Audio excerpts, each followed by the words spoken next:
friends. What's good in the proverbial hood? Please tell me if you can hear me, by the way. Um, why is this tilted weird? Oh, it was on the lotion bottle. I'm having a stream today, right now. I know it's late, but I need to have this stream because, um, sorry, I'm kind of trying to, sorry. I'm trying to have this stream because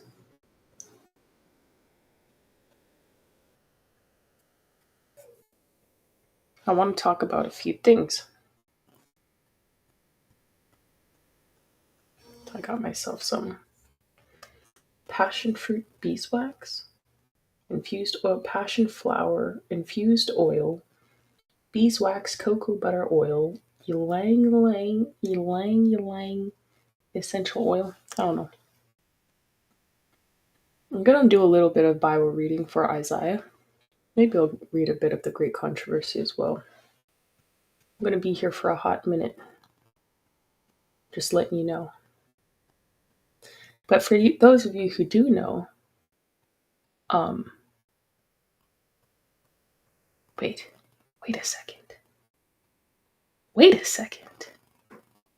Why is that live thing? What? What? Sorry, guys. What I was saying is, for those of you who know, um, okay, thank you, John, for letting me know. You guys can hear me on YouTube. I don't know why my Rumble is doing a countdown. My Rumble right now is telling me countdown from 30 minutes for live stream. Does that mean it's going to end in 30 minutes? I don't understand what's going on. Why do I see that? I'm sorry, guys. Honestly, anyways, for those of you who know, I was just at CPAC in Washington, D.C. Well, just like right there on the outskirts. And I started thinking about women in politics, and I was like, well, you know what? Let me talk about this. Because, there's a lot of women that go to CPAC. There's a lot of men that go to CPAC. We got some great patriots and things like that. But there's some other things that I want to kind of get into when I think about what I was seeing. And for anybody who's watched the show Peaky Blinders, that Irish show about Thomas Shelby and his family. They're pretty much a little mafia type thing, right? Little small Irish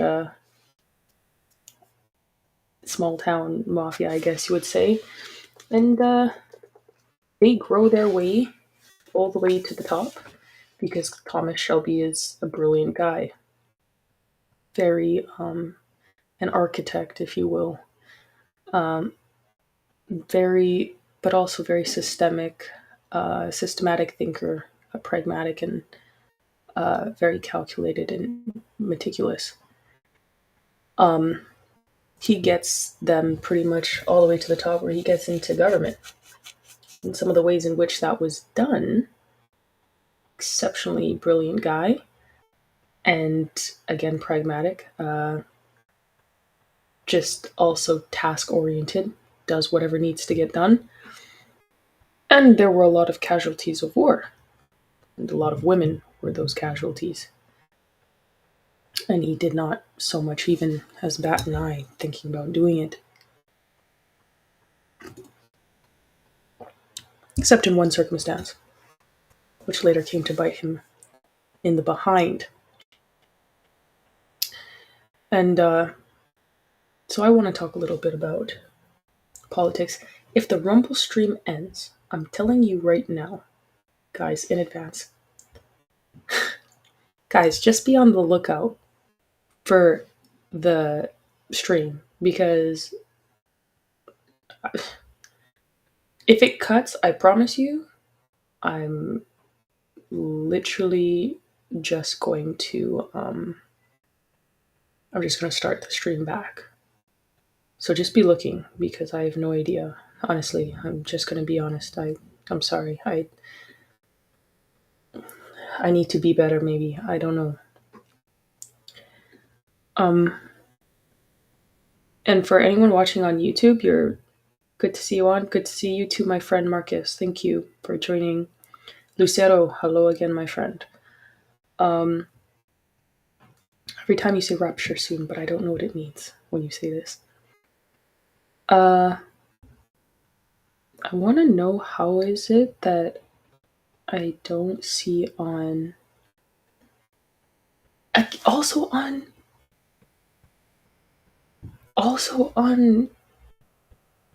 Restream it's showing 24 minutes. Am I limited in my time? I'm feeling stress. I don't know why. Like, you know what I mean? Like it just that stresses me out. Um oh, sorry again. Excuse me. Um the thing is, a lot of women go into politics and they get excuse me, sorry. I'm going to say this straight up and down from the jump of the conversation. I do not believe there's no way. There's no way. What is going on? What is going on? Why didn't it do that? That doesn't even make any sense.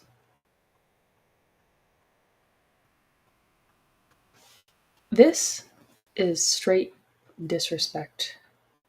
This is straight up disrespect. The stream. Maybe I'm mistaken,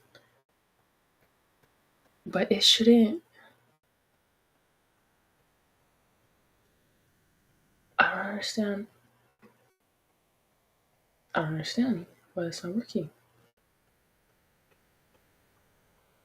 But it says it's working. It says it's working, but I cannot see it.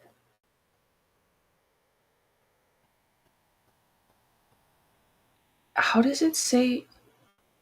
How is it telling me? But then it's here. Like, I don't get that. I'm sorry, guys. I'm sorry. Clearly, there's something I don't understand. Okay, and now I'm seeing right now. Clearly, there's something I don't understand, maybe, and I make a mistake right now. But I'm gonna say straight up and down, like honestly, women do not belong in politics without the guidance of God and not or God and a good husband or a father. Straight up and down. I'm just gonna say it straight. Like I'm gonna just be honest. And I'm gonna tell you why. We're gonna get into it. I'm watching this and it's crazy to me. It's absolutely crazy to me what I'm seeing. And that's why I mentioned Peaky Blinders and Thomas Shelby. I don't think I can do an Irish accent. Might be able to get away with a little bit of a UK accent. I don't know, but maybe I'll practice.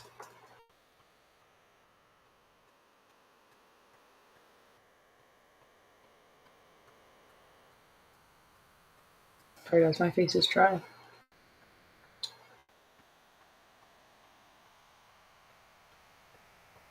Wait a second.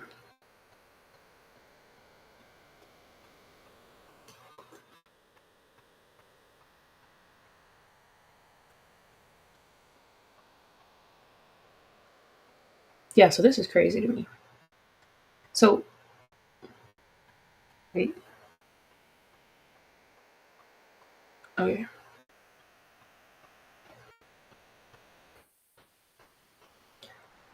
What is the point of. I'm not even gonna go there. Okay, guys. So, wait. Okay. I'm sorry. I'm sorry. Shout out to my listeners on Rumble, by the way. So let's read Isaiah first. I have marked off in the book where we left off.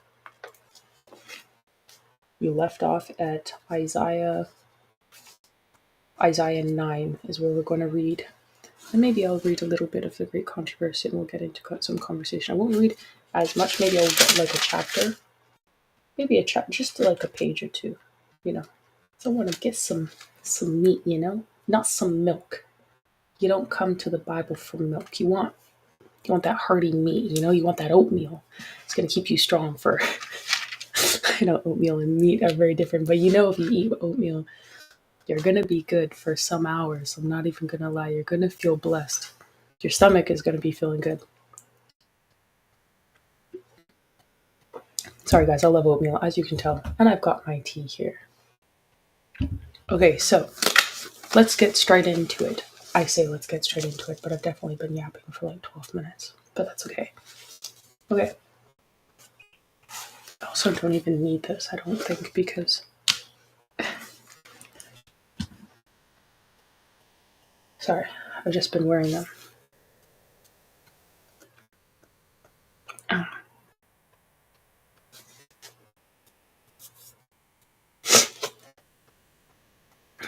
Okay. Isaiah chapter 9. Isaiah chapter 9. It says, the coming Prince of Peace.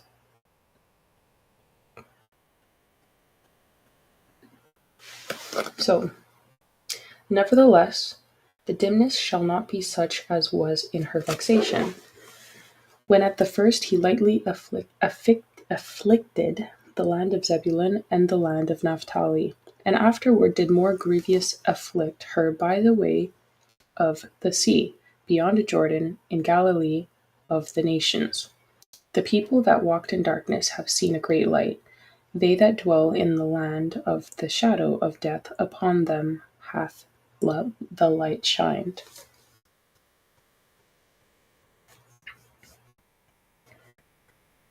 Hope for an end to the gloom. There's a little passage. For centuries preceding Christ's first advent, darkness covered the earth, and gross darkness the people. Satan was throwing his hellish shadow athwart the pathway of men, that he might prevent them from gaining a knowledge of God of the future world. Multitudes were sitting in the shadow of death.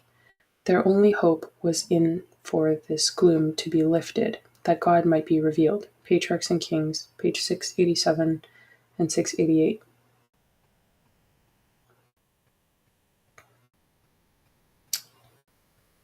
Verse 3. Thou hast multiplied the nation, and not increased the joy before thee according to the joy in harvest, and as men rejoice when they divide the spoil. For thou hast broken the yoke of his burden, and the staff of his shoulder, the rod of his oppressor, as in the day of Midian. For every battle of the warrior is with confused noise, and garments rolled in blood. But this shall be with burning and fuel of fire. What? Why is this doing this?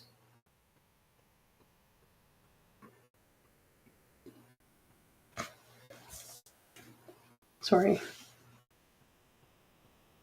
For unto us a child is born, unto us a son is given, and the government shall be upon his shoulder, and his name shall be called Wonderful, Counselor, the Mighty God, the Everlasting Father, the Prince of Peace. There's a little passage. Heaven's beast and greatest. Heaven's best and greatest.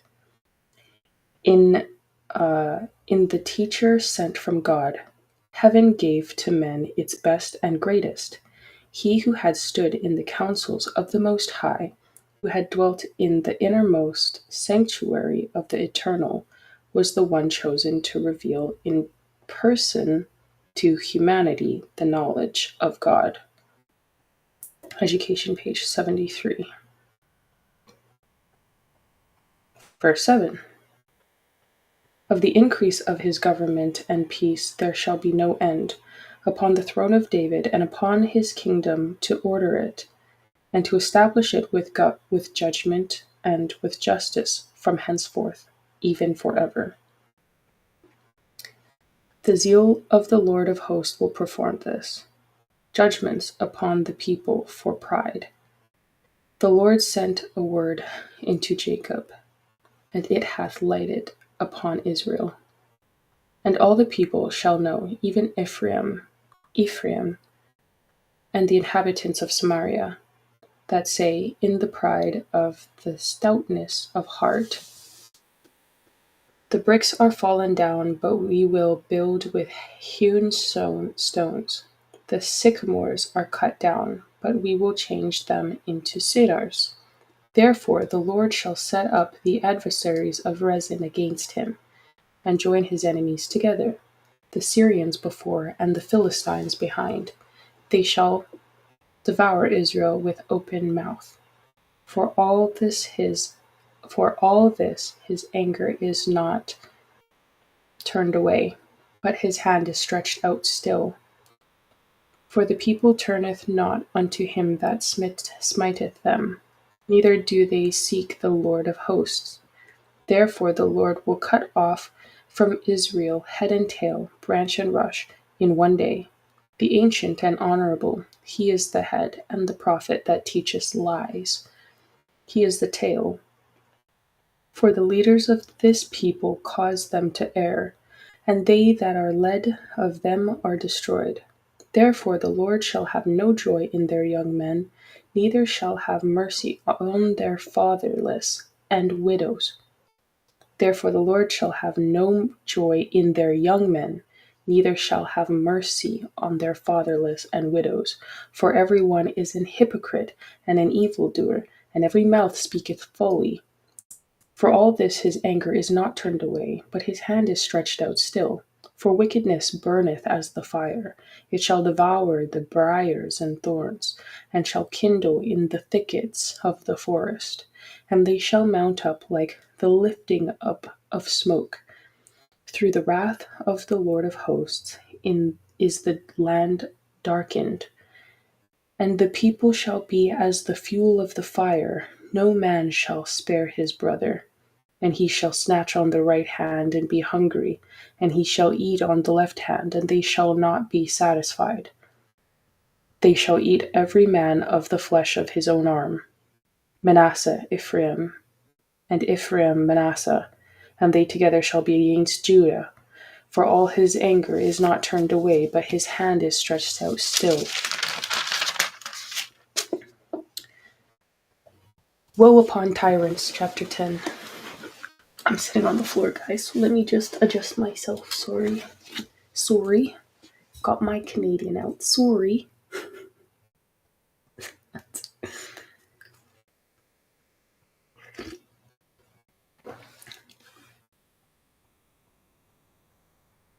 Why is my life doing that? It stresses me out, but I guess I'll figure out when the time goes down to zero what's going to happen. Okay. Woe unto tyrants. Woe unto them, we're in chapter 10, that decree unrighteous decrees, and that right grievousness which they have prescribed, to turn aside the needy from judgment, and to take away the right from the poor of my people, that widows may be their prey, and that they may rob the fatherless. Wow. And what will ye do in the day of visitation, and in the desolation which shall come from far?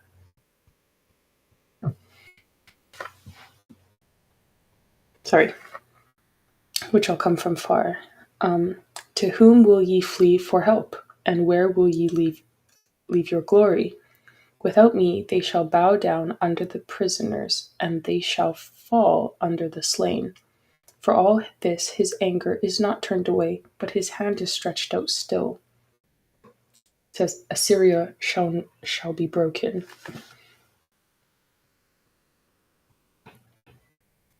Sorry. O Assyrian, the rod of mine anger and the staff in their hand is mine indignation. I will send him against an hypocritical nation, and against the people of my wrath will I give him a charge, to take the spoil and to take the prey, and to tread them down like the mere of the streets. Howbeit he meaneth not so, neither doth his heart think so, but it is his heart to destroy and cut off nations, not a few. For he saith, but it is in his heart to destroy and cut off nations, not a few. For he saith, Are not my princes altogether kings? Is not Calno and Carchemish? Is not Hamath as Arpad? Is not Samaria as Damascus? As my hand hath found the kingdoms of the idols, and whose graven images did excel them of Jerusalem and of Samaria, shall I not, as I have done unto Samaria and her idols, so do to Jerusalem and her idols? Wherefore it shall come to pass that when the Lord hath performed his whole work upon Mount Zion and on Jerusalem, I will punish the fruit of the stout heart of the king of Assyria, and the glory of his high looks. For he saith, By the strength of my hand I have done it, and by my wisdom, for I am prudent. And I have removed the bounds of the people, and I have removed and have robbed their treasures, and I have put down the inhabitants like a valiant man, and my hand hath found as a nest the riches of the people, and as one gathereth eggs that are left, have I gathered all the earth, and there was none that moved the wing, or opened the mouth, or peeped.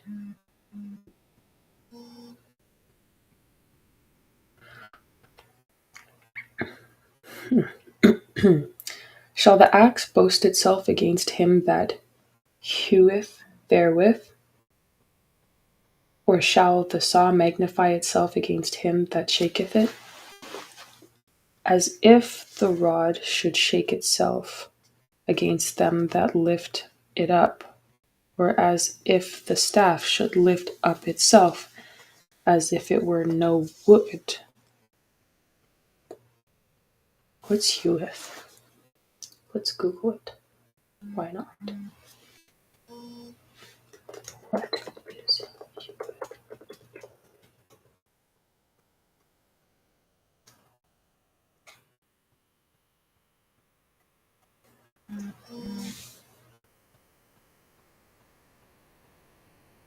Heweth in the Bible refers to the act of cutting or shaping an axe, okay, or an instrument. Alrighty then. Back to it.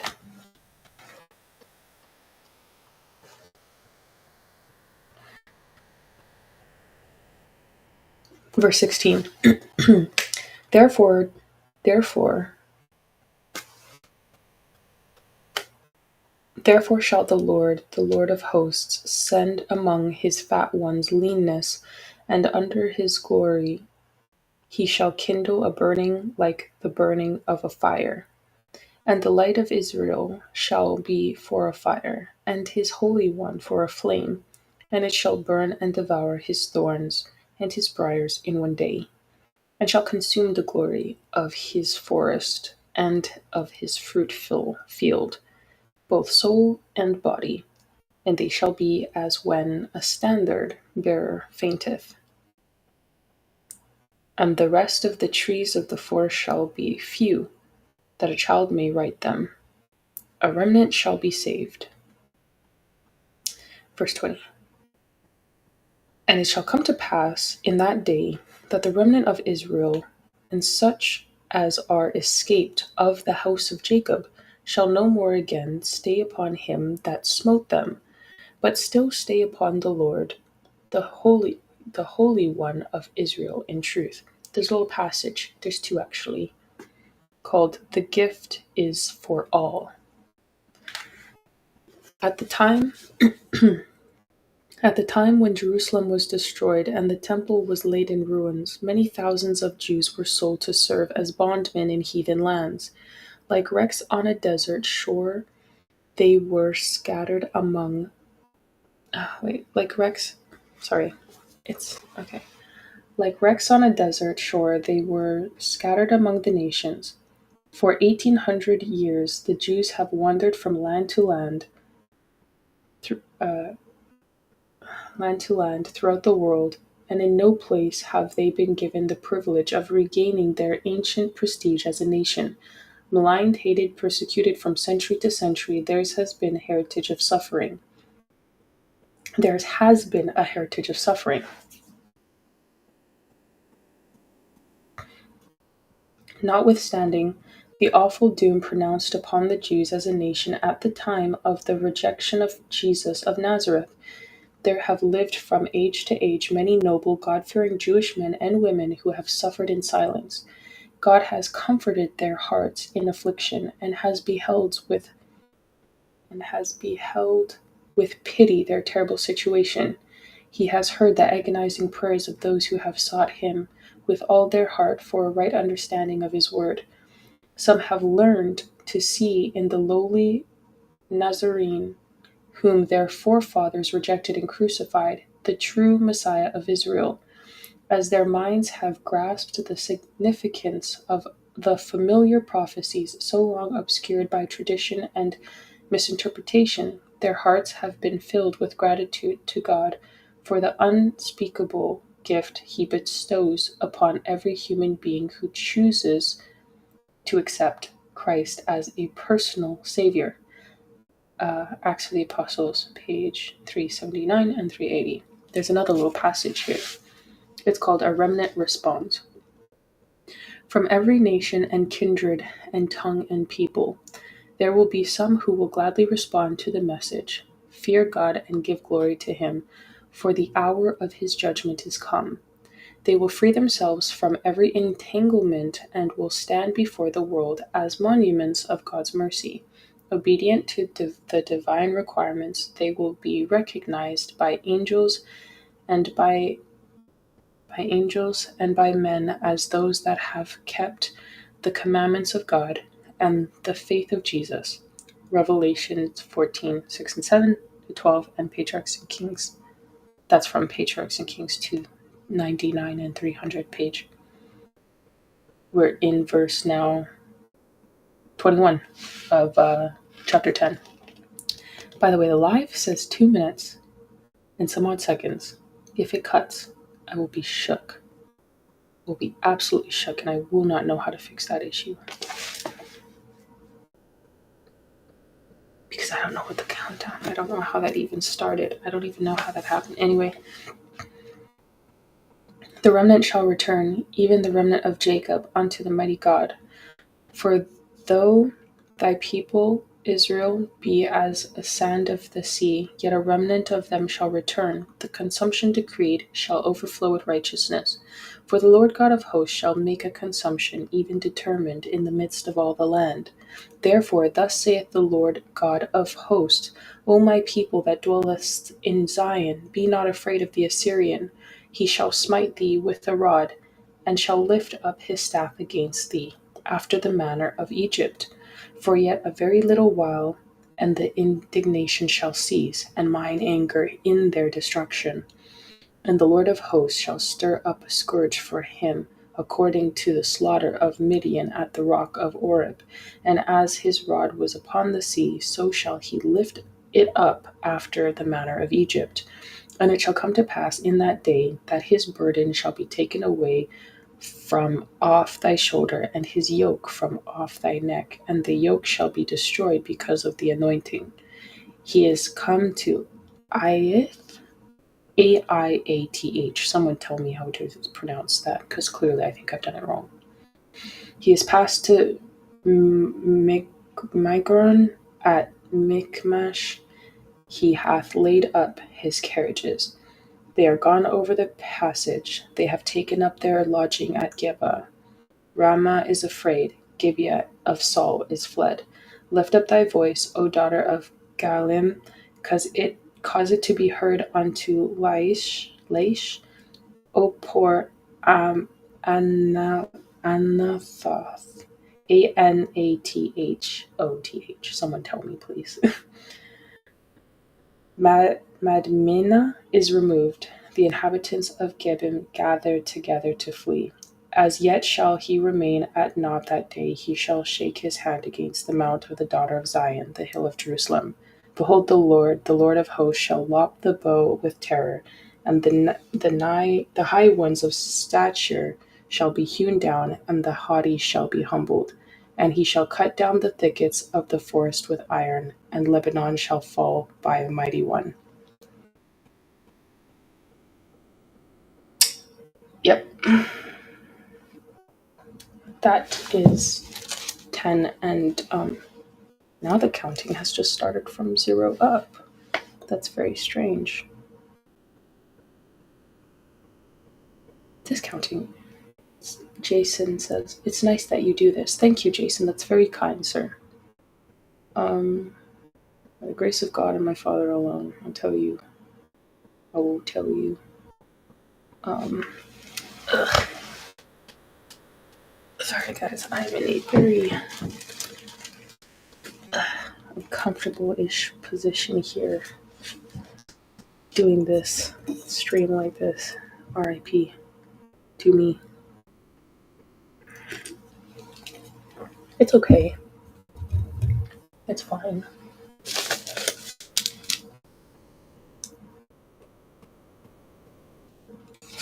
We have a lot of words and names here that I very clearly do not understand. But that's okay. Should I also read this? I think I will also read this. I'll read one more page. Why not? I want to. It says, "The branch out of the root of Jesse." This is chapter 11. "And there shall come forth a rod out of the stem of Jesse, and a branch shall grow out of his roots.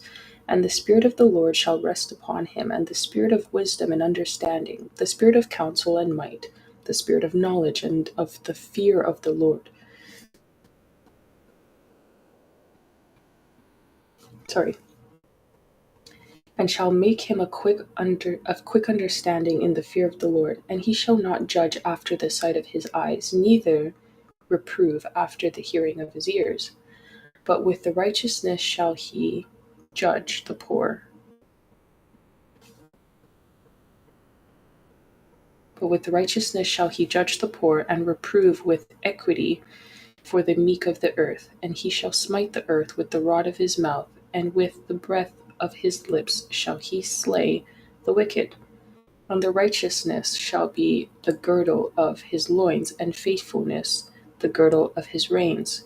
The wolf also shall dwell with the lamb, and the leopard shall lie down with the kid, and the calf, and the young lion, and the fatling together, and the little child shall lead them. And the cow and the bear shall feed, their young ones shall lie down together, and the lion shall eat straw like the ox, and the sucking child shall play on the hole of the asp, and the weaned child shall put his hand on the cockatrice den. They shall not hurt nor destroy in all my holy mountain. For the earth shall be full of the knowledge of the Lord, as the waters cover the sea. This little passage here is called a final and eternal home. There the heavenly shepherd leads his flock to fountains of living waters. The tree of life yields its fruit every month, and the leaves of the tree are for the service of the nations. There are ever flowing streams, clear as crystal, and beside them waving trees cast their shadows upon the paths prepared for the ransom of the Lord. On those why does it do that? On those peaceful plains beside those living streams, God's people, so long pilgrims and wanderers, shall find a home. Great Controversy, page 675. Verse 10 of chapter 11. The restoration of Israel. And in that day there shall be a root of Jesse, which shall stand for an ensign of the continual stroke. He that ruled the nations in anger is persecuted, and none hindereth. Let me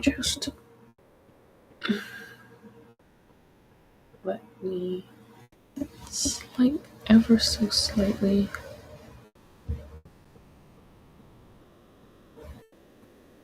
Just a little bit closer, just in case I'm kind of quiet. I'm always very quiet, so I never know.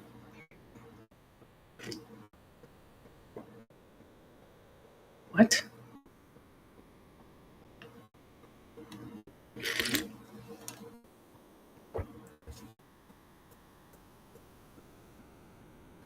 I don't understand. Okay. Okay, and this says,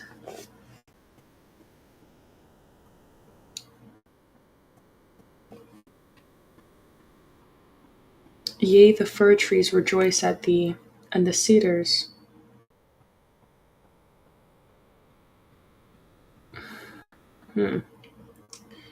Yea, the fir trees rejoice at thee, and the cedars of Lebanon, saying, since thou art laid down, no feller is come up against us. Wrong. That's why it made no sense to me. I was like, this can't be the next sentence, because it was not. The restoration of Israel, back at verse 10. I flipped the wrong page. And in that day there shall be a root of Jesse, which shall stand for an ensign of the people. Of the people. To it shall the Gentiles seek, and his rest shall be glorious. I was like, that doesn't. I was like, this is not. Oh man, guys. And it shall come to pass in that day that the Lord shall set his hand again the second time to recover the remnant of his people, which shall be left from Assyria, and from Egypt, and from Pathros, and from Cush, and from Elam, and from Shinar, and from Hamath, and from the islands of the sea. And he shall set up an ensign for the nations, and shall assemble the outcasts of Israel, and gather together the dispersed of Judah from the four corners of the earth. The envy also of Ephraim shall depart, and the adversaries of Judah shall be cut off, and Ephraim shall not envy Judah, and Judah shall not vex Ephraim.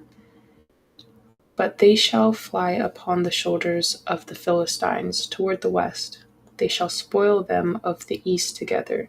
They shall lay their hand upon Edom and Moab, and the children of Ammon shall obey them.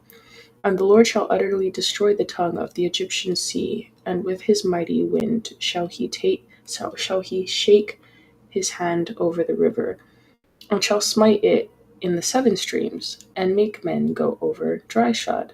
And there shall be an highway for the remnant of his people, which shall be left from Assyria, like as it was to Israel in the day that he came up out of the land of Egypt. That is the end of chapter 11.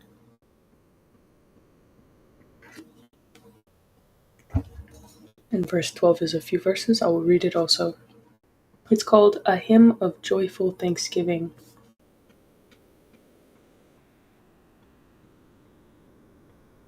And in that day thou shalt say, O Lord, I will praise thee. Though thou wast angry with me, thine anger is turned away, and thou comfortest me. Behold, God is my salvation. I will trust and not be afraid. For the Lord Jehovah is my strength and my song. He also is become my salvation.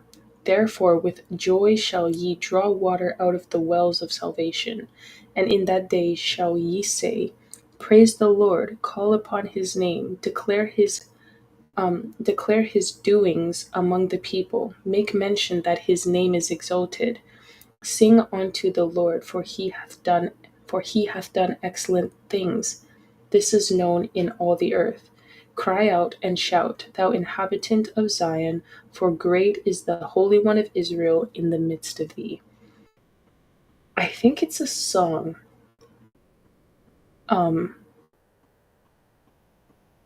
Sing unto the Lord, for he hath done excellent things.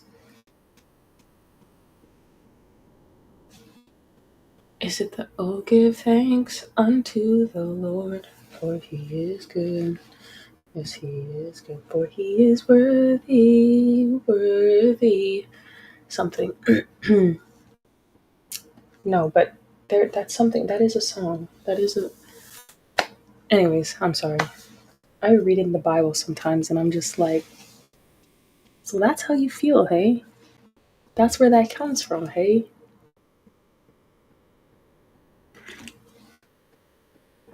Anyway, let me now. 13. We will go in 13 next time. Talks about how Babylon will be punished.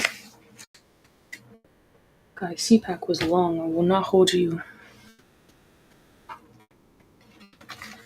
I enjoy, but you know, it's long still. Long still. The Great Controversy. Great book. I really enjoy reading this with you guys.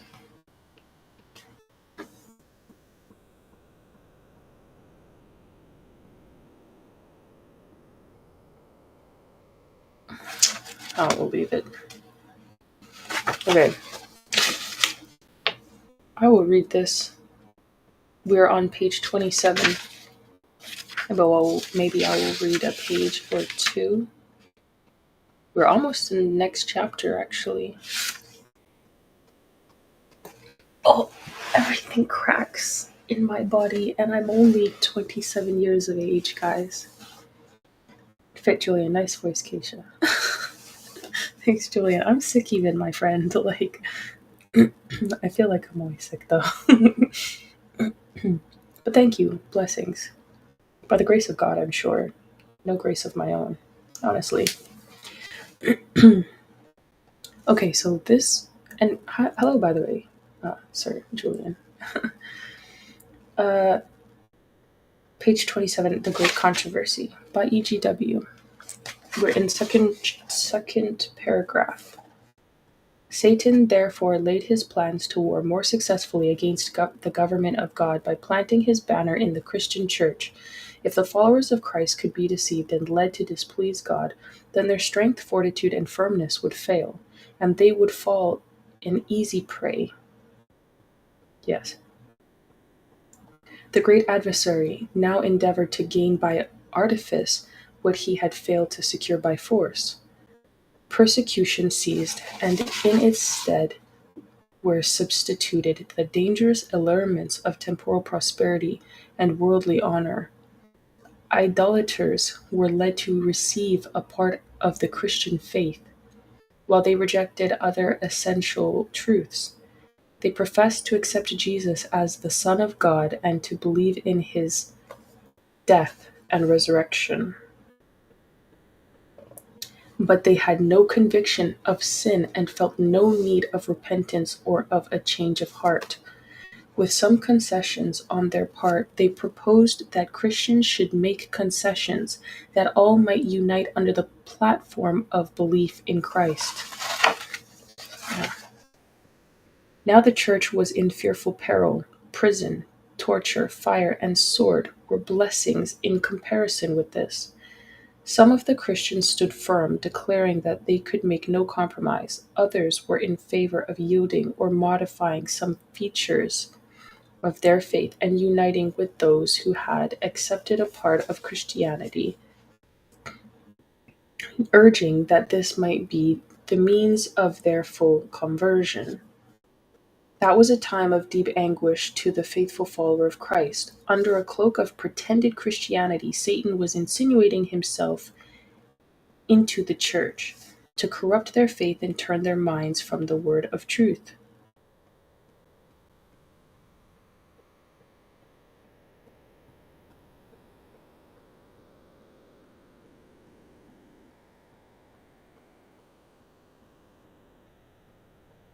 Oh wait, did I miss it? What did I miss? Some of the Christians stood firm. Wait, now the church was in fearful peril. Prison, torture, fire, and sword were blessings in comparison with this. Some of the Christians stood firm, declaring that they could make no compromise. Others were in favor of yielding or modifying some features of their faith and uniting with those who had accepted a part of Christianity, urging that this might be the means of their full conversion. No. That was a time of deep anguish to the faithful followers of Christ. Under a cloak of pretended Christianity, Satan was insinuating himself into the church to corrupt their faith and turn their minds from the word of truth. Okay.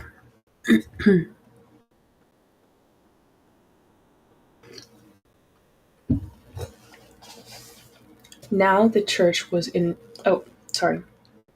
Most of the Christians at last consented to lower their standard, and a union was formed between Christianity and paganism.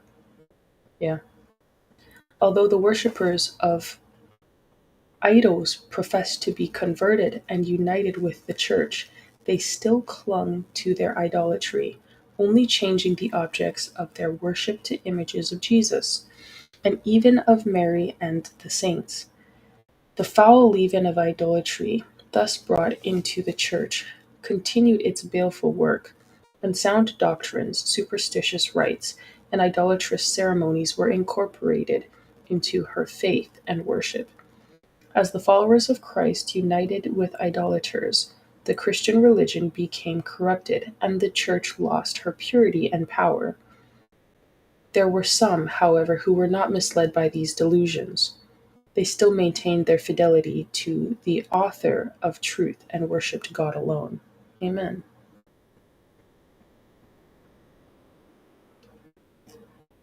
There have ever been two classes among those who profess to be followers of Christ. While one class study the Savior's life and earnestly seek to correct their defects and conform to the pattern,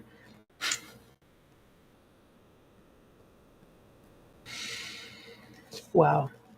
The other class shun the plain, practical truths which expose their errors. Nice.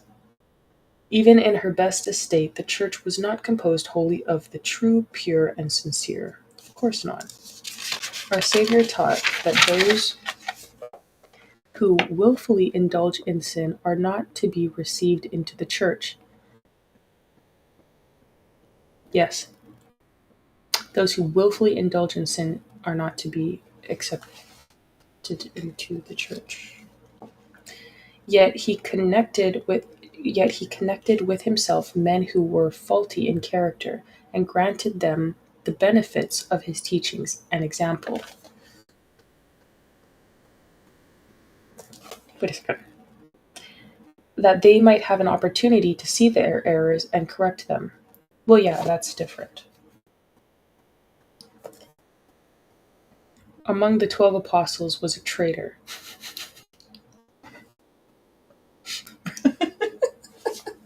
I'm sorry.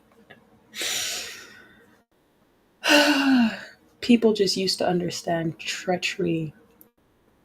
It was more blatant back then. Like, it seems today that people just do not understand treachery. Sorry, there is.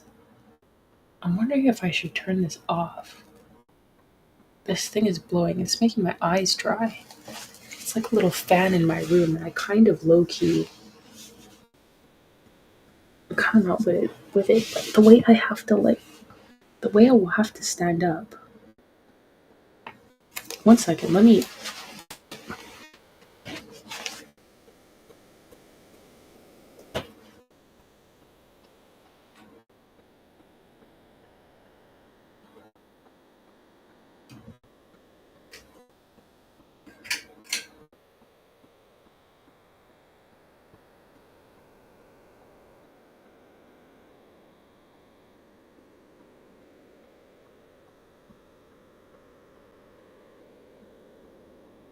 Is it stopping?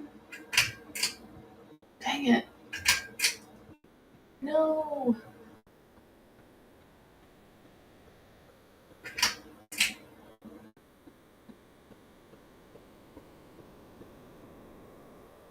Please stop. What the heck?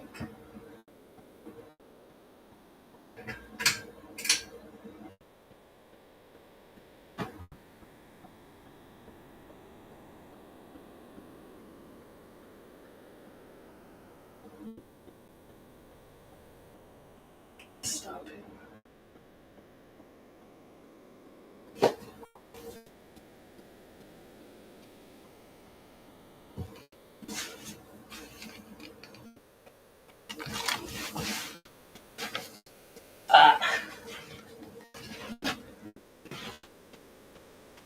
Sorry, I didn't have you guys I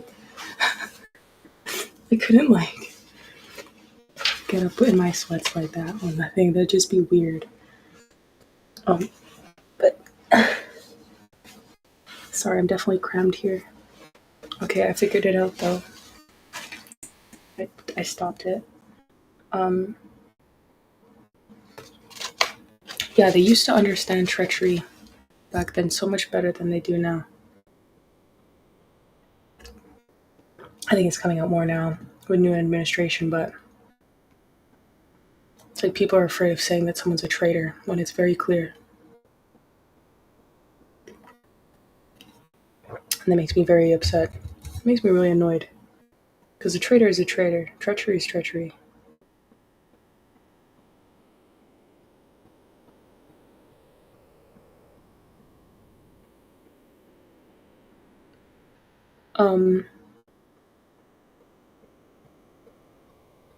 Okay. Cool beans. Sorry guys, 1 second.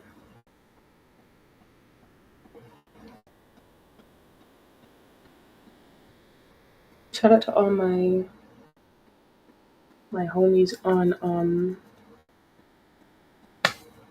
X. Okay, anyway.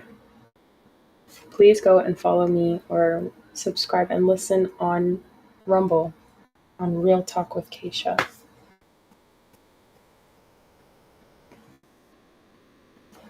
Okay. Judas was accepted not because of his defects of character, but notwithstanding them. He was connected with the disciples that, through the instruction and example of Christ, he might learn what constitutes Christian character, and thus be led to see his errors, to repent, and by the aid of divine grace to purify his soul in obeying the truth. But Judas did not walk in the light so graciously permitted to shine upon him. By indulgence in sin, he invited the temptations of Satan. His evil traits of character became predominant. He yielded his mind to the control of the powers of darkness. He became angry when his faults were reproved, and thus he was led to commit the fearful crime of betraying his master. So do all who cherish evil under a profession of godliness hate those who disturb their peace by condemning their course of sin. When a favorable opportunity is presented, they will, like Judas, betray those who, for their good, have sought to reprove them. Yeah. Pretty much. We shall know them by their fruits. Exactly, my friend. That is exactly correct.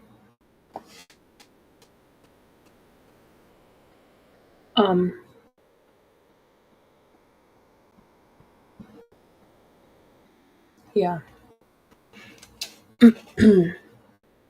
The apostles encountered those in the church who professed godliness while they were secretly cherishing iniquity. Ananias and Sapphira acted the part they were secretly cherishing.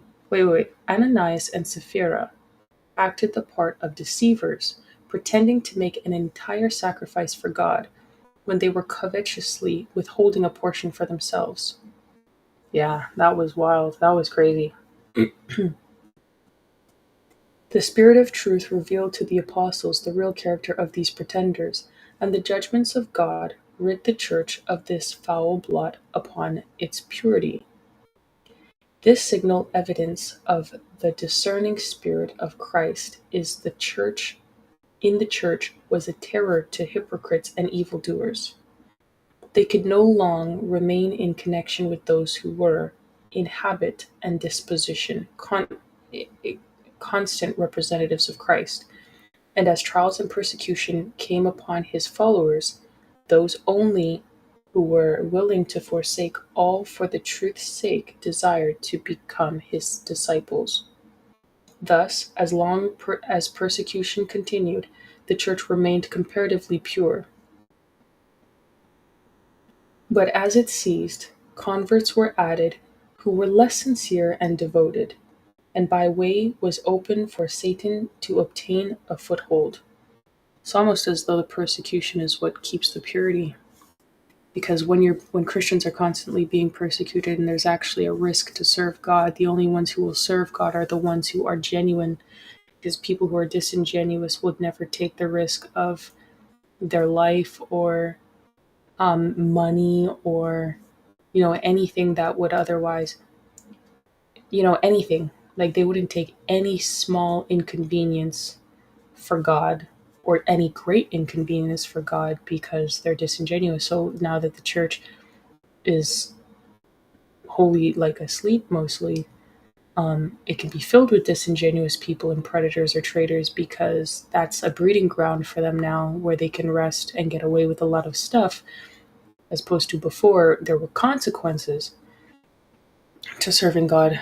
And so you would only do so with an earnest and sincere spirit if you felt that God was calling you to do something. Although I think we're similarly in a lot of ways in the same now, but the people who are genuine with God are being persecuted and also being kicked out of churches. um,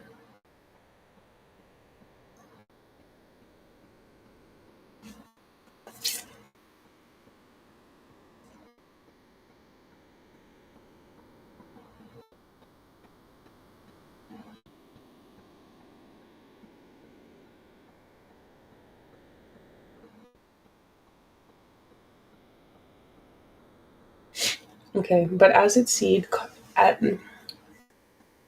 thus, as long as persecution continued, the church remained comparatively pure. But as it ceased, converts were added who were less sincere and devoted, and the way was open for Satan to obtain a foothold. But there is no union between the Prince of Light and the Prince of Darkness, and there can be no union between their followers. When Christians consented to unite with those who were but half converted with paganism, they entered upon a path which led further and further from the truth. Satan exulted that he had succeeded in deceiving so large a number of the followers of Christ. He then brought to his power to bear more fully upon these. Followers of Christ. He then brought his power to bear more fully upon these, and inspired them to persecute those who remained true to God. None understood so well how to oppose the true Christian faith as did those who had once been its defenders. Yes, and these apostate Christians, uniting with their half-pagan companions, directed their warfare against the most essential features of the doctrines of Christ. It required a desperate struggle for those who would be faithful to stand firm against the deceptions and abominations which were disguised in sacerdotal garments and introduced into the church. The Bible was not accepted as the standard of faith. The doctrine of religious freedom was termed heresy, and its upholders were hated and proscribed. Yes, that's crazy. But yeah, I'm going to continue this part because I quite like to. I don't know why this time is weird. I don't know why. Like, I don't know why that time is so strange on there.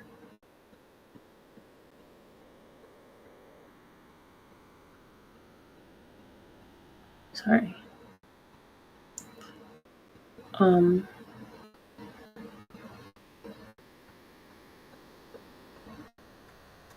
Sorry, there's also like AC or something. Yeah.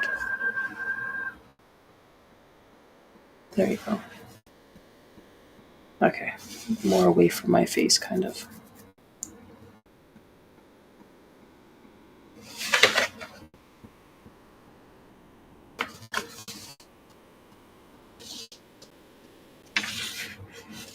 Okay, we'll see. After a long and severe conflict, the faithful few decided to dissolve all union with the apostate church if she still refused to free herself from falsehood and idolatry. They saw that separation was an absolute necessity if they would obey the word of God. They dared not tolerate errors fatal to their own souls and set an example which would imperil the faith of their children and children's children. To secure peace and unity, they were ready to make any concession consistent with fidelity to God. But they felt that even peace would be too dearly purchased at the sacrifice of principle. If unity could be secured only by the compromise of truth and righteousness, then let there be difference and even war.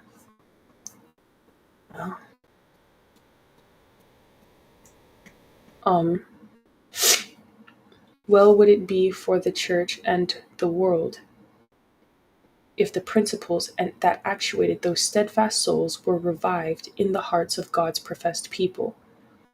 There is an alarming indifference in regard to the doctrines which are the pillars of the Christian faith. The opinion is gaining ground that, after all, these are not of vital importance.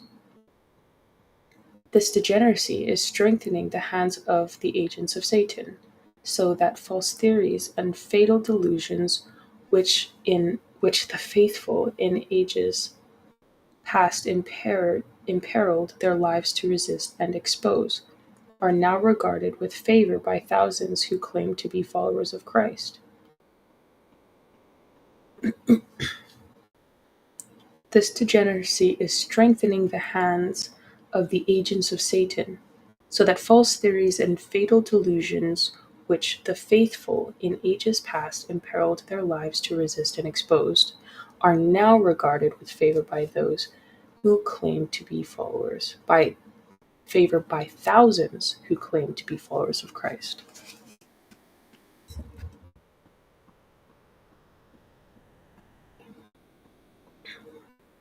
Hot.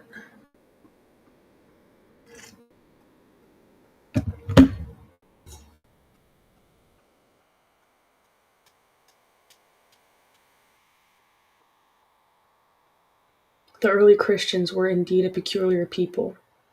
Their blameless deportment and unswerving faith were a continual reproof that disturbed the sinner's peace. It does, yeah. Though few in numbers, without wealth, position, and honorary titles, they were a terror to evildoers wherever their character and doctrines were known. Therefore, they were hated by the wicked, even as Abel was hated by the ungodly Cain. For the same reason that Cain slew Abel, did those who sought to throw off the restraint of the Holy Spirit put to death God's people. It was for the same reason that the Jews rejected and crucified the Savior.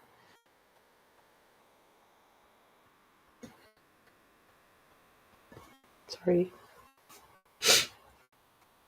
Because the purity and holiness of his character was a constant rebuke to their selfishness and corruption. From the days of Christ until now, his faithful disciples have excited the hatred and opposition of those who love and follow the ways of sin. How then can the gospel be called a message of peace? When Isaiah foretold the birth of the Messiah, he ascribed to him the title Prince of Peace when angels announced to the shepherds that Christ was born. They sang above the plains of Bethlehem, glory to God in the highest, and peace on earth, goodwill toward men. Luke 2, verse 14. There is a seeming contradiction between these prophetic declarations and the words of Christ. I came not to send peace, but a sword. Matthew 10:34. But, rightly understood, the two are in perfect harmony. The gospel is a message of peace. Christianity is a system which received and obeyed would spread peace.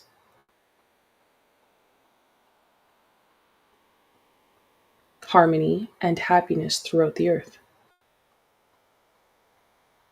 The religion of Christ will unite in close brotherhood all who accept its teachings. It was the mission of Jesus to reconcile men to God, and thus to one another. But the world at large are under the control of Satan, Christ's bitterest foe. The gospel presents to them principles of life which are with wholly at variance with their habits and desires, and they rise in rebellion against it. They hate the purity which reveals and condemns their sin, and they persecute and destroy those who would urge upon them its just and holy cause. It is in this sense because the exalted truths it brings occasion hatred and strife that the gospel is called a sword. I need to run that sentence back. It is in this sense because the exalted truths it brings occasion hatred and strife that the gospel is called a sword.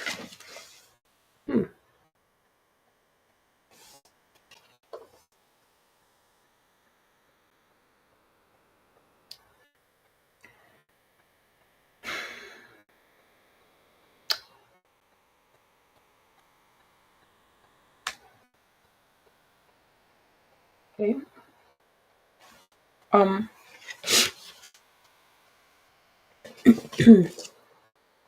I'm almost done this, by the way.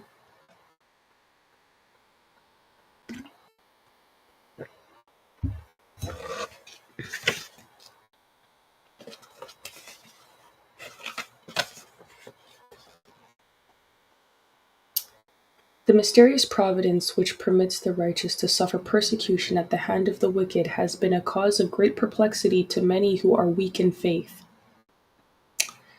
Some are even ready to cast away their confidence in God because he suffers the basest of men to prosper, while the best and purest are afflicted and tormented by their cruel power. How, is it asked, can one who is just and merciful, and who is also infinite in power, tolerate such an injustice and oppression? This is a question with which we have nothing to do. God has given us sufficient evidence of his love, and we are not to doubt his goodness because we cannot understand the workings of his providence. Said the Savior to his disciples, foreseeing the doubts that would press upon their souls in days of trial and darkness. Remember the word Remember the word that I said unto you, the servant is not greater than his Lord. If they have persecuted me, they will also persecute you.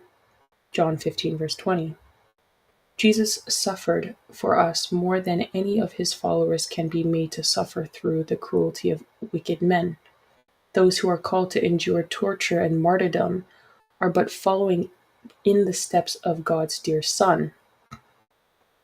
Literally. The Lord is not slack concerning his province, his promise. 2 Peter chapter 3 verse 9. He does not forget or neglect his children, but he permits the wicked to reveal their true character, that none who desire to do his will may be deceived concerning them.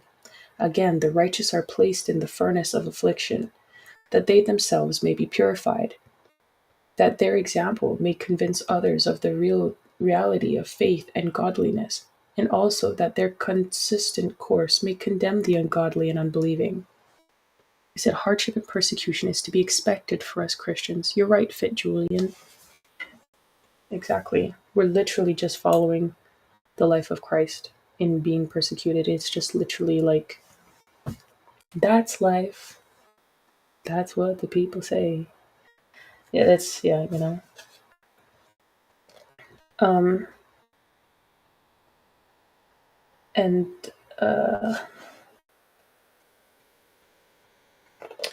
God permits God permits the wicked to prosper and to reveal their enmity against him, that when they shall have filled up the measure of their iniquity, all may see his justice and mercy in their utter destruction. The day of his vengeance hastens, when all who have transgressed his law and oppressed his people will meet the just recompense of their deeds, when every act of cruelty or injustice towards God's faithful ones will be punished as though done to Christ himself. There is another and more important question that should engage the attention of the churches of today. The Apostle Paul declares that all that will live godly in Christ shall suffer persecution. 2 Timothy 3, verse 12. Why is it, then, that the persecution seems in a great degree to slumber? The only reason is that the Church has conformed to the world's standard and therefore awakens no opposition. The religion which is current in our day is not of the pure and holy character that marked the Christian faith in the days of Christ and his apostles. It is only because of the spirit of compromise with sin, because, am I reading it correctly? It is only because of the spirit of compromise with sin, because the great truths of the Word of God are so indifferently regarded, because there is so little vital godliness in the church, that Christianity is apparently so popular in the world.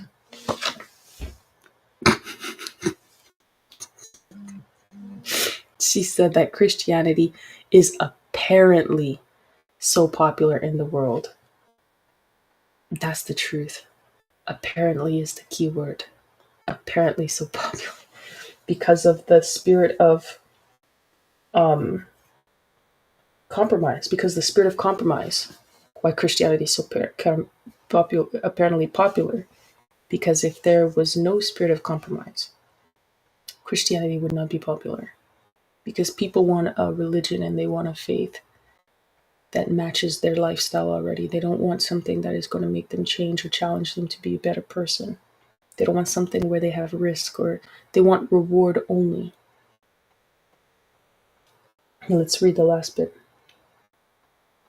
Let there be a revival of the faith and the power of the early church, and the spirit of persecution will be revived, and the fires of persecution will be rekindled.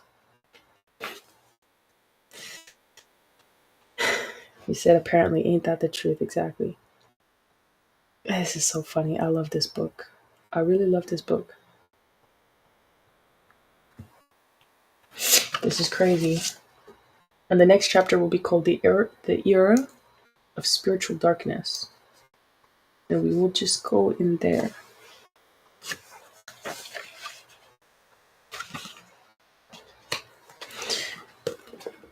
May the Lord bless the readings of his holy word. Ugh. Sorry guys, I'm really like in this corner for real. Like,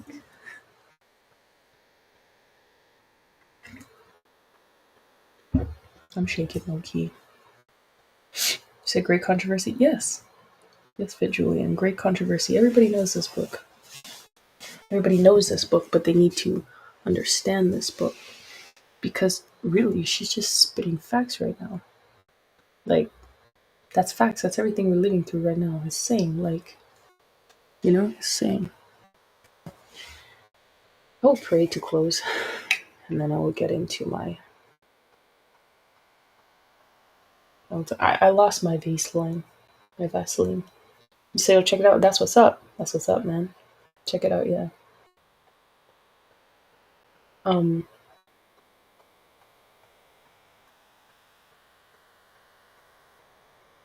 Sorry, I don't know if it's this place, if it's just me. Maybe I need to drink more water. I don't know. I'm always dry. I need to figure it out, and then I need to fix it.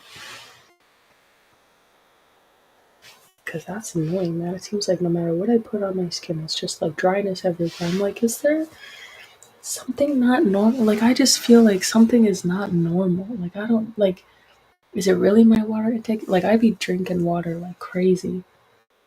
Not like crazy, that's a lie. Not like crazy. But, like, it seems like a lot to me because, I don't know. Most of the way I drink water, though, is like through tea. Anyways, I'm going on a tangent. I feel like I drink water enough that it's kind of weird. I feel like when I was a kid, I was never ashy like this. You know what I mean? Maybe I was just oblivious because I was always playing. I don't know. Anyways, let me pray to close, and then I'll get into talking about women in politics and why that's been rather interesting to me as of late. It was definitely interesting. Okay.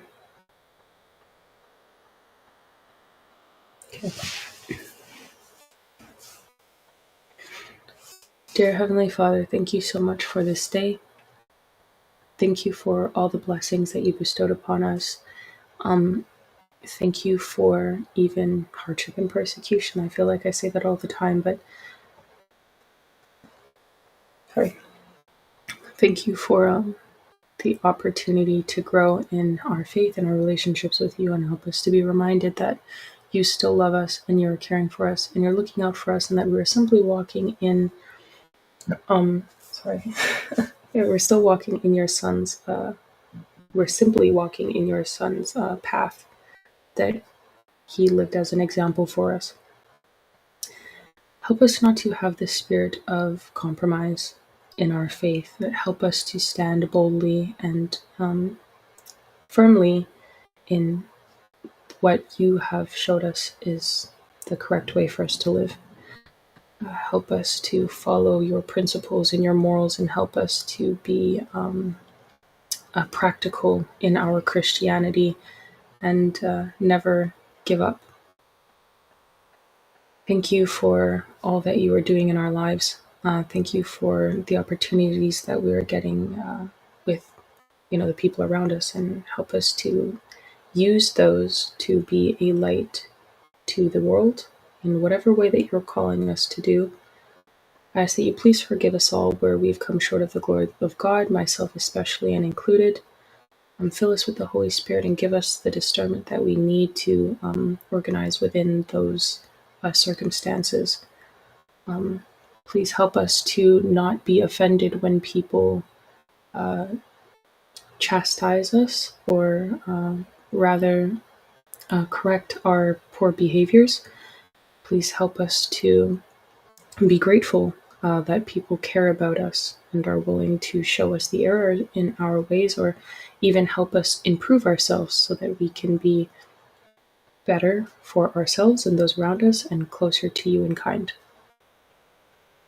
Thank you for the growing that you're helping us to do every day, and that you're helping us to become better individuals. And please show us where we can do better in our lives and in our speech and our actions and anything, so that we might be better representatives of Christ. and just live the fullness, experience the fullness of life and your love. Thank you for loving us. Thank you for guiding us and protecting us. Thank you for your mercy and your grace. And thank you for your discernment and the wisdom and knowledge that you give us through these experiences, especially the persecution, rather.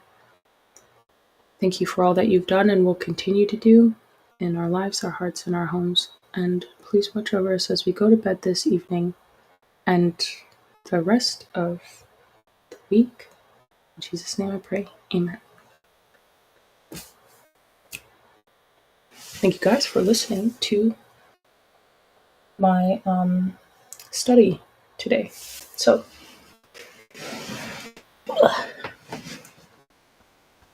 guys, I feel so old. Everything cracks.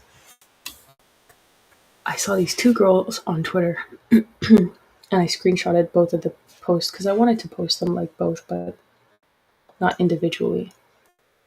And they are ripped. Like, they are fit. I was like, I might have to lift weights because, amen, thank you, Julia. Because, like, I like running and I like going outside for walks. But I was like, I was not familiar with your game, ma'ams. My bad. You got it. Good for you. That's what's up. Like, they just look, they're healthy and still doing push-ups. You know what, man? I cannot. I don't know. Like, I felt really good doing push-ups. No, I'm not.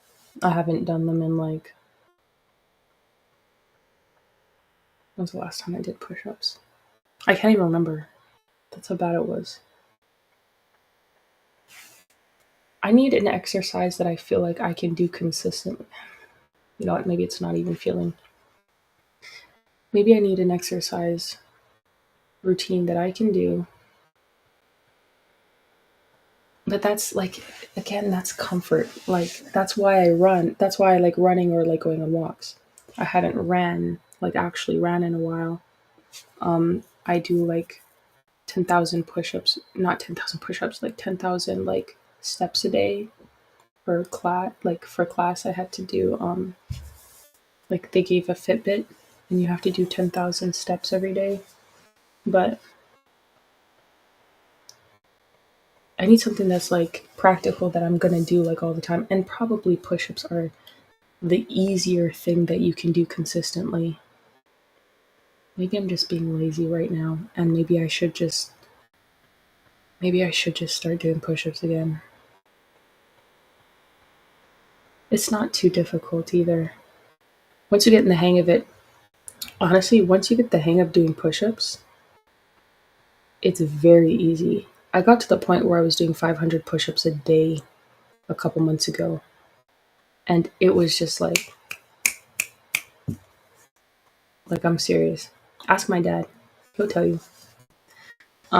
Someone asked me to drop a video, but no. My dad says like doing videos of like workouts like that I don't need to do. So I'm just gonna trust his judgment on that. Yeah, honestly, what I did, because a girl that I follow on X, she was talking about doing push-ups or something, and then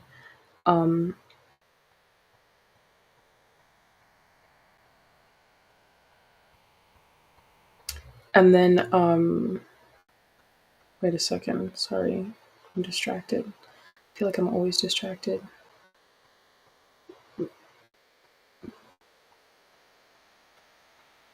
What?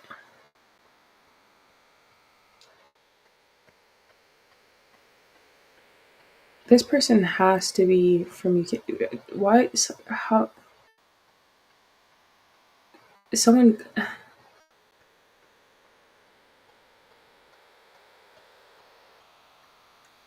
Someone comment on my thing and said peak on one of my videos. I'm like, you're definitely from the UK. Anyway, yeah, so this person that I follow on X, they were saying how uh, something about push-ups, and I commented and I was like, push-ups are actually pretty easy to build on if you just do a certain amount and then add like 50 every day. You could easily get to like 500. Did I say 500 or did I say 100 or whatever the number was? And then I was like, oh, now I actually have to do this because I said this. And if I don't do it at the same time as I told her to say, I'm just going to look like a D bag. You know what I mean? So then I did 50 the first day, and then every day I added 50 after that. And then at one point, I was doing 500 push ups a day. It wasn't like, and then I was like, should I keep going? And you'd be surprised how quickly you'll get fit doing push ups. I just don't like exercise like that. I don't know, like maybe it's not that I don't like exercise. I think there's always so much like going on. I actually do like exercise. I just like exercise when I have a routine, when I'm in one place for a long time, like when I was back home and I when I had a home,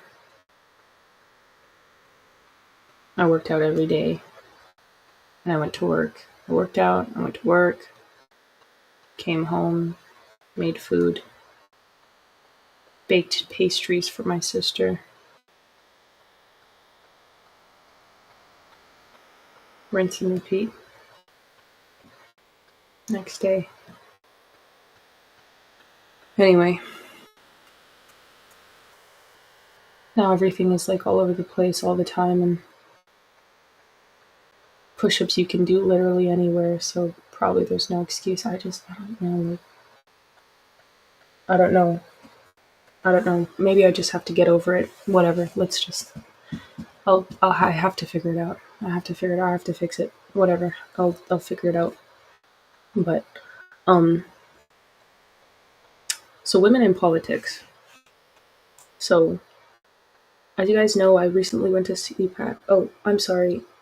Kimberly, you said first time listener. Thanks for joining, by the way. Thank you. You said first time listener. You have a sweet spirit, and I love seeing young people following Christ. Thank you. I really appreciate that, Kimberly. Winter is always drier. Maybe you need a humidifier in your room. You know what? That might be a good idea. Calisthenics is easy to do at home. You know what it is. Um, Maybe I just have to start doing that. That's a good idea. The push-ups and calisthenics is your natural body weight is it's a pretty good thing. I just have to be. I just have to do it. I just have to find something, make a little routine, and then just do it. Yeah, I just have to do it.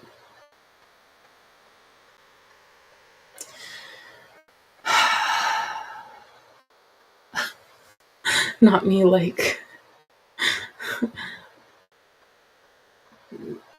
I hate when I hate when I'm thinking about something and then I'm like the solution is literally just do it. Cuz like I,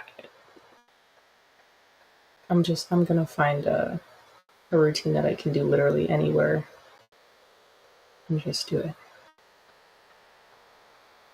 And I'll probably feel a lot better. Yeah, I definitely will feel a lot better that when I do that cuz I'll get stronger. But anyway, and by the way, guys, if I don't see your comment right away, I'm sorry. Um, I'm just going back and forth a little bit. So, as you guys know, I went to CPAC in Washington, D.C. the last this past this past weekend, and it there was really nice people there. There was really nice people there. I met some really nice I've met a bunch of people.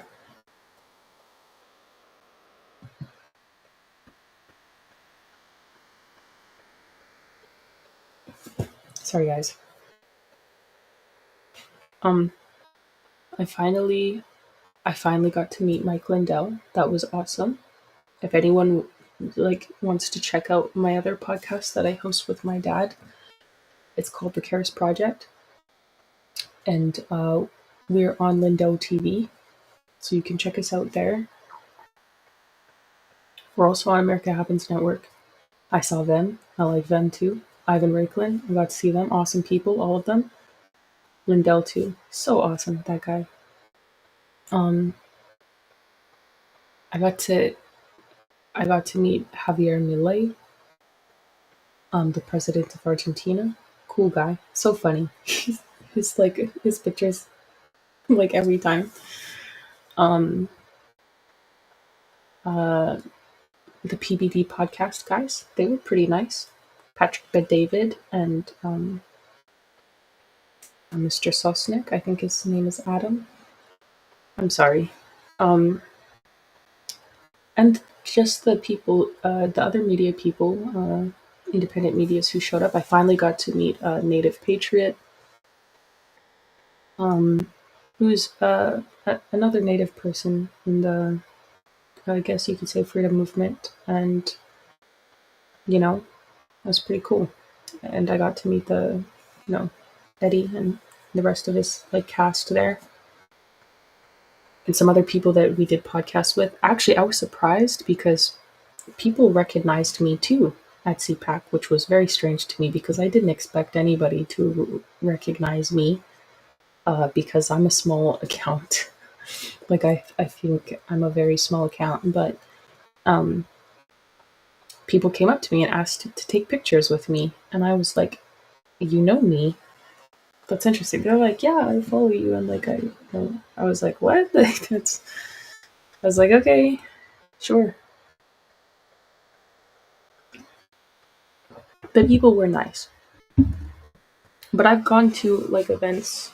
Um, I've gone to events a lot. Um, well, not a lot. A lot for me because I don't really go anywhere. Um, but consistently, I've gone to events where necessary in different places, and I noticed the same thing consistently across the board. And like I said earlier, when I was attributing this to Peaky, the Peaky Blinders, by order of the Peaky Blinders.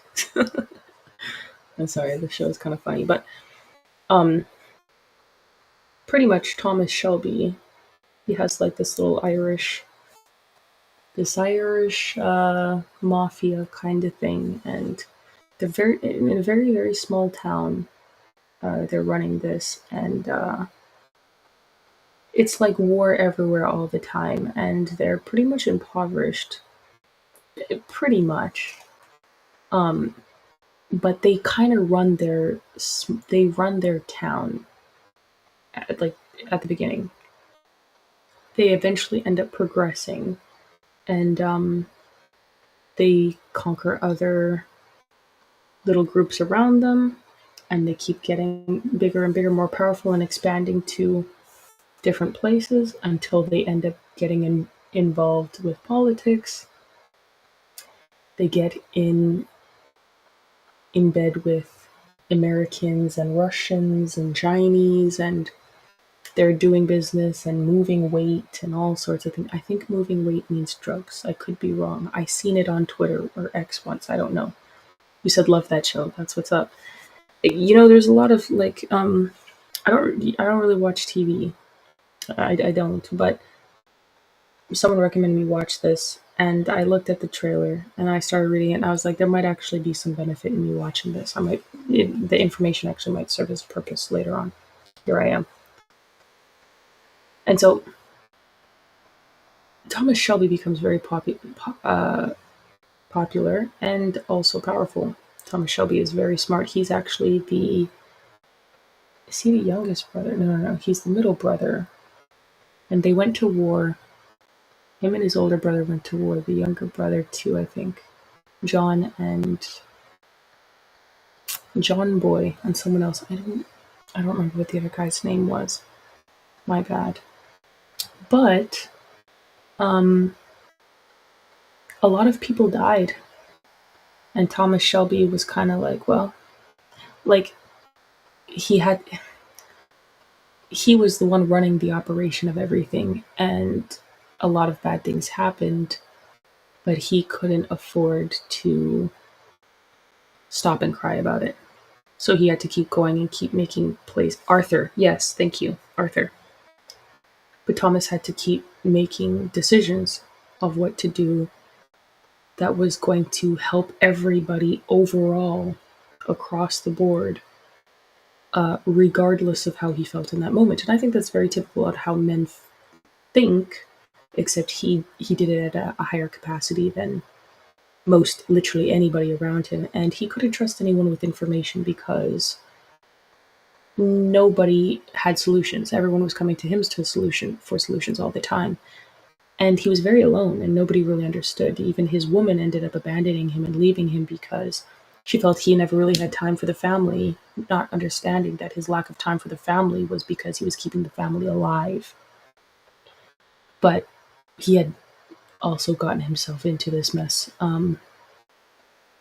by trying to keep his family alive in the first place. The reason that they did all of this expansion to begin with is because he wanted more money and more power and position so that he could afford to take care of the people he loved. But in his conquest to do that, he ended up sacrificing the people that he loved.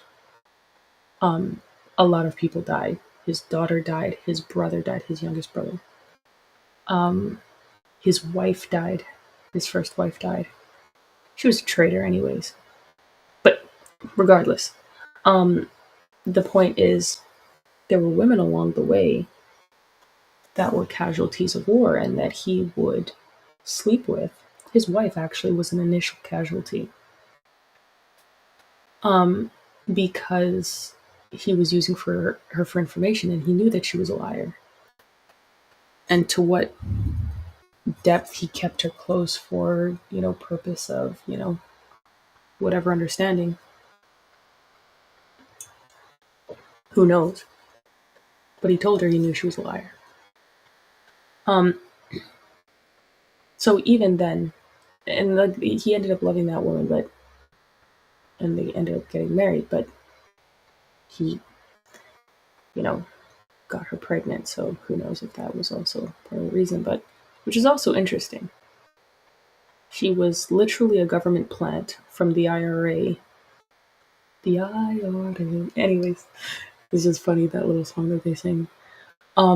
She was a plant from the IRA, and he ended up finding out that she was a liar and a plant.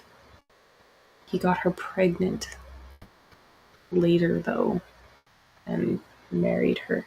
So that's interesting that he ended up being ensnared by this plant and then having to keep her around because the kid, but maybe he also loved her by that point. Doesn't matter. It kind of flipped on him, but then she died later on, and it actually very much traumatized him. But then he ended up being with the girl. He ended up marrying the town prostitute. Well, she used to be, but when he got money, because he would always go to her for service, he gave her a job and got her out of it, got her cleaned up, and she was loyal to him. Out of everybody, she was always loyal to him, and he would always go to her and tell her his kind of problems, while also. And then he ended up marrying her. He loved her or whatever. That's fine. And she's the one who had a kid with him, but their daughter died. And, well, eventually she left him, and his own son from the first marriage went to live with the stepmom because he was like, she's not my real mom, but she's more mother to me than you are a father. And I was like, ooh. So his own son abandoned him. Yeah, wild. And he had another son come that he knew of, that he had just left to be raised alone by the gypsy, because his mom's I mean, Thomas is also a gypsy. They speak Romany many times in the show, but he left that young guy, and he told his older son that he knew that he's the villain and the younger one's the good boy. Like, he's like, I know the darkness, and I can see it in you. His older son was a thief, but so his quest for for greatness and getting security, financial security and power and all these other things for his family caused him to create many casualties of war. And that's all it was in his mind. It was just another task that needed to be completed to get the results that he wanted. Now, being task oriented is a very good thing. Being task oriented is it's a very it's a very efficient way to operate. Um, a lot of really smart people are task oriented. However, if you are someone who doesn't serve God, that pragmaticism uh, and task orientation can be easily justified to do very wrong things. So that's what he was doing. And the women in politics were consistently used to try to kill him. And even this Russian woman was trying to use a sexual relationship with Thomas to groom him into really, really sick and twisted things. And then another woman was trying to, like, get him to sleep with her, and she was married to the other man that he was doing business with, and he was trying to get Thomas also to do it, and he was telling him he was going to, like, bend him over in politics and his family and all these sorts of things if he didn't do it. The guy used to sleep with his ex-wife. If Yes, you're right, Julian, they were honeypots. The guy he's doing business with, who wanted him to sleep with his wife, used to sleep with Thomas's wife when she was a prostitute, and was trying to threaten to Thomas that he was going to sleep with his wife, and Thomas was like, no, no, no, no. See, this is where this is where I draw the line. This is where I draw the line. And it's funny because Thomas's first wife, he offered up to another man to prostitute her when he had just first met her. He made her an instant casualty. He was like, whatever. But then he came in and changed his mind last minute. With his wife, who was a genuine prostitute, when someone tried this with him, he was like, absolutely not. So that's very interesting. Thomas had, I guess, more of a heart for the second wife. He defended her a lot more fervently. So anyway, what I notice with women in politics is that a lot of times to get ahead, they become deviant or degenerate because women do not create circumstances, they react to them in real time. And so a lot of the things, they have a hard time trying to create the environment to see the outcomes or objectives that they desire. And they start throwing darts in the dark, so to speak. I'll be careful the way I say that, because obviously I'm not attacking anybody in particular. I'm just saying a pattern of, things that I see. Uh, a matter of, it is what it is. Like, nothing more than that. But women will, and I won't just say women, because obviously the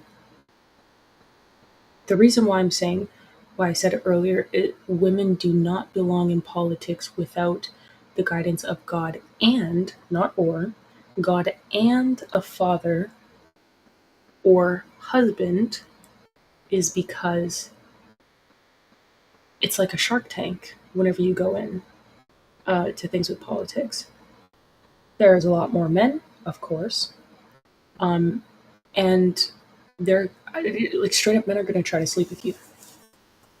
Men are going to try to sleep with you. They're going to try and put you in compromising positions and make you casualties of war. Because when men are walking into these situations, it is war. It is war. And you can easily become a casualty if you make the wrong step or the wrong judgment. And you can get yourself in a very compromising position. And it's easy. So if you have a husband with you and you're involved in politics, he's going to come everywhere with you. And no one is going to talk to you sideways. No one is going to talk to you sideways. No one is going to do anything weird to you. And by the way, I'm not saying that, I'm not saying like, I'm not saying like someone is like attacking me or anything. That's not what I'm saying. Um, I'm just giving a general statement of what does happen uh, in politics. And and of course, there's also parties. The people complain about the way that parties are the exact same um, as as even some on the left side, and people are kind of ashamed of that. We have too much compromise, and I think if we want to be different and stand apart, we need to go back to family because there's protection in that. We need to be unified under proper principles and foundational beliefs of Christianity, if that's what we're saying that we want, because some workplaces won't even hire men that are single because there's no incentive for them to do certain things. But men who have family, they that incentive. My dad said, he's a heavy duty. My dad was a heavy duty mechanic for many years, so he has the hands-on knowledge and the intellectual knowledge as well. Now that he went back to school for mechanical engineering, and the guy was like, I don't usually hire people who are not married, but you have a daughter, so I'll hire you. You have kids, and so you have an incentive, to show up and do a good job. My dad was great at what he did. The fact of the matter is, women walk into a lot of situations and largely don't have much clue what men are actually doing. And I'm just gonna put that straight up. And it's very clear, and especially with the emotionality. Say you did find someone attractive in politics. Say I went to an event and I found somebody attractive, and they approached me and they were being sweet to me or whatever, and say I felt emotional or gushy or whatever. Maybe I was feeling it. Uh, how do you know that person is not? How do you know that person is not a plot? Like, how do you know that they're not a honeypot or whatever? Like, the for example, there's people from all over the world at these events. You don't know why they're there. You don't know what they're there for. There's security from all different places and all sorts of things. You have no way. There's presidents at these events. The president of Italy was there. The president of Argentina was there. Donald Trump was there. Elon was at the event a couple days, like the first day. I missed that day because I flew in and there was so much rearrangement with the flight. I don't know, it was weird, but so there's so many different people that come, and you could be approached by anybody, and you don't know what the intention is. And if you don't have a man there with you, or if you don't have a man that's guiding you in your steps, you're not going to be focused. I see people that go to, and not this event in particular, but I see people that go to events and they're very easily distracted by personal affection. And even if a man is distracted by a personal affection, I don't look at it the same way. I think of it like Thomas Shelby, where he's like, I'm going to sleep with this Russian girl so I can get more information on who I need to take out. And that's That's all I see. So true. Thank you, Julian. I think, okay, I'm making sense. Somebody understands me. Thomas Thomas Shelby was like, okay, this Russian lady is psychotic, but I'm gonna sleep with her so that I can get in more information and I can bend over the whole group of Russians because they think they're gonna send a woman to take me out, but I'm gonna show them. Thomas Shelby let people disrespect him in his face in front of his people. Where this guy threw this coin at him or something and told him pick it up, and his brothers were looking at him like, bro, what? And he was like, and then he picked it up and he just looked at the guy. He ended up shooting that guy in the head later. Very pragmatic guy, very calculated. Just because someone allows something to slide in the moment doesn't mean that you won, because for men, silence is not consent, and that's something that women don't really understand.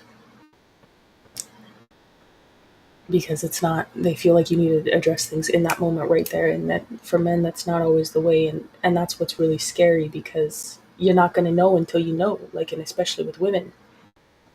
Like for men, when men are doing things, you're not going to know until you know.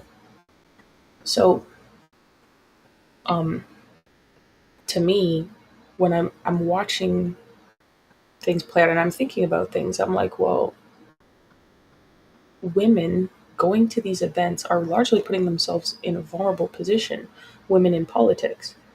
I think if we're going to put women in politics, it should be women who have a husband, or they are in good relation with, like, they have men in their family that they can trust, that can guide them and protect them. Because there are a lot of sharks out there. There are a lot of vipers, wolves in sheep's clothing. And like I said, I meet great people at these events. Like, don't get me wrong, that's not even the case. I'm just identifying the potential. And then on top of it, um, the way that people dress is, not conservative. I just being honest, like the way people dress are not, it's not conservative. And that makes it easier for someone to come along with a wrong idea and try to do something wrong. And it doesn't matter what it is that's wrong. It's just like the way that someone is going to respect you is going to be entirely different if you have a man standing next to me. Some of the things that I heard people say to me, to my face, they would have never said to me, to my face, if my father was standing just right there. Never. Never. And I just sit there and I look and I watch and I listen.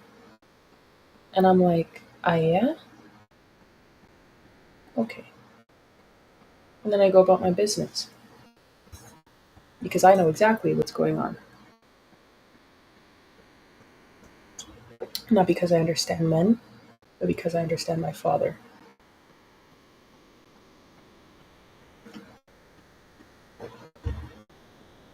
And I know that words are inconsequential in that moment in comparison to the grand scheme of things. So I keep my peace. But this is the point. And I'm not even doing what a lot of, people do. And people still can be disrespectful and they can still try things and they can still, people will pick at what they can. And then on top of it, imagine if you have someone in the position where, say, there's a Thomas Shelby and he wants to sleep with a Russian girl, or the girl who was sent by the IRA.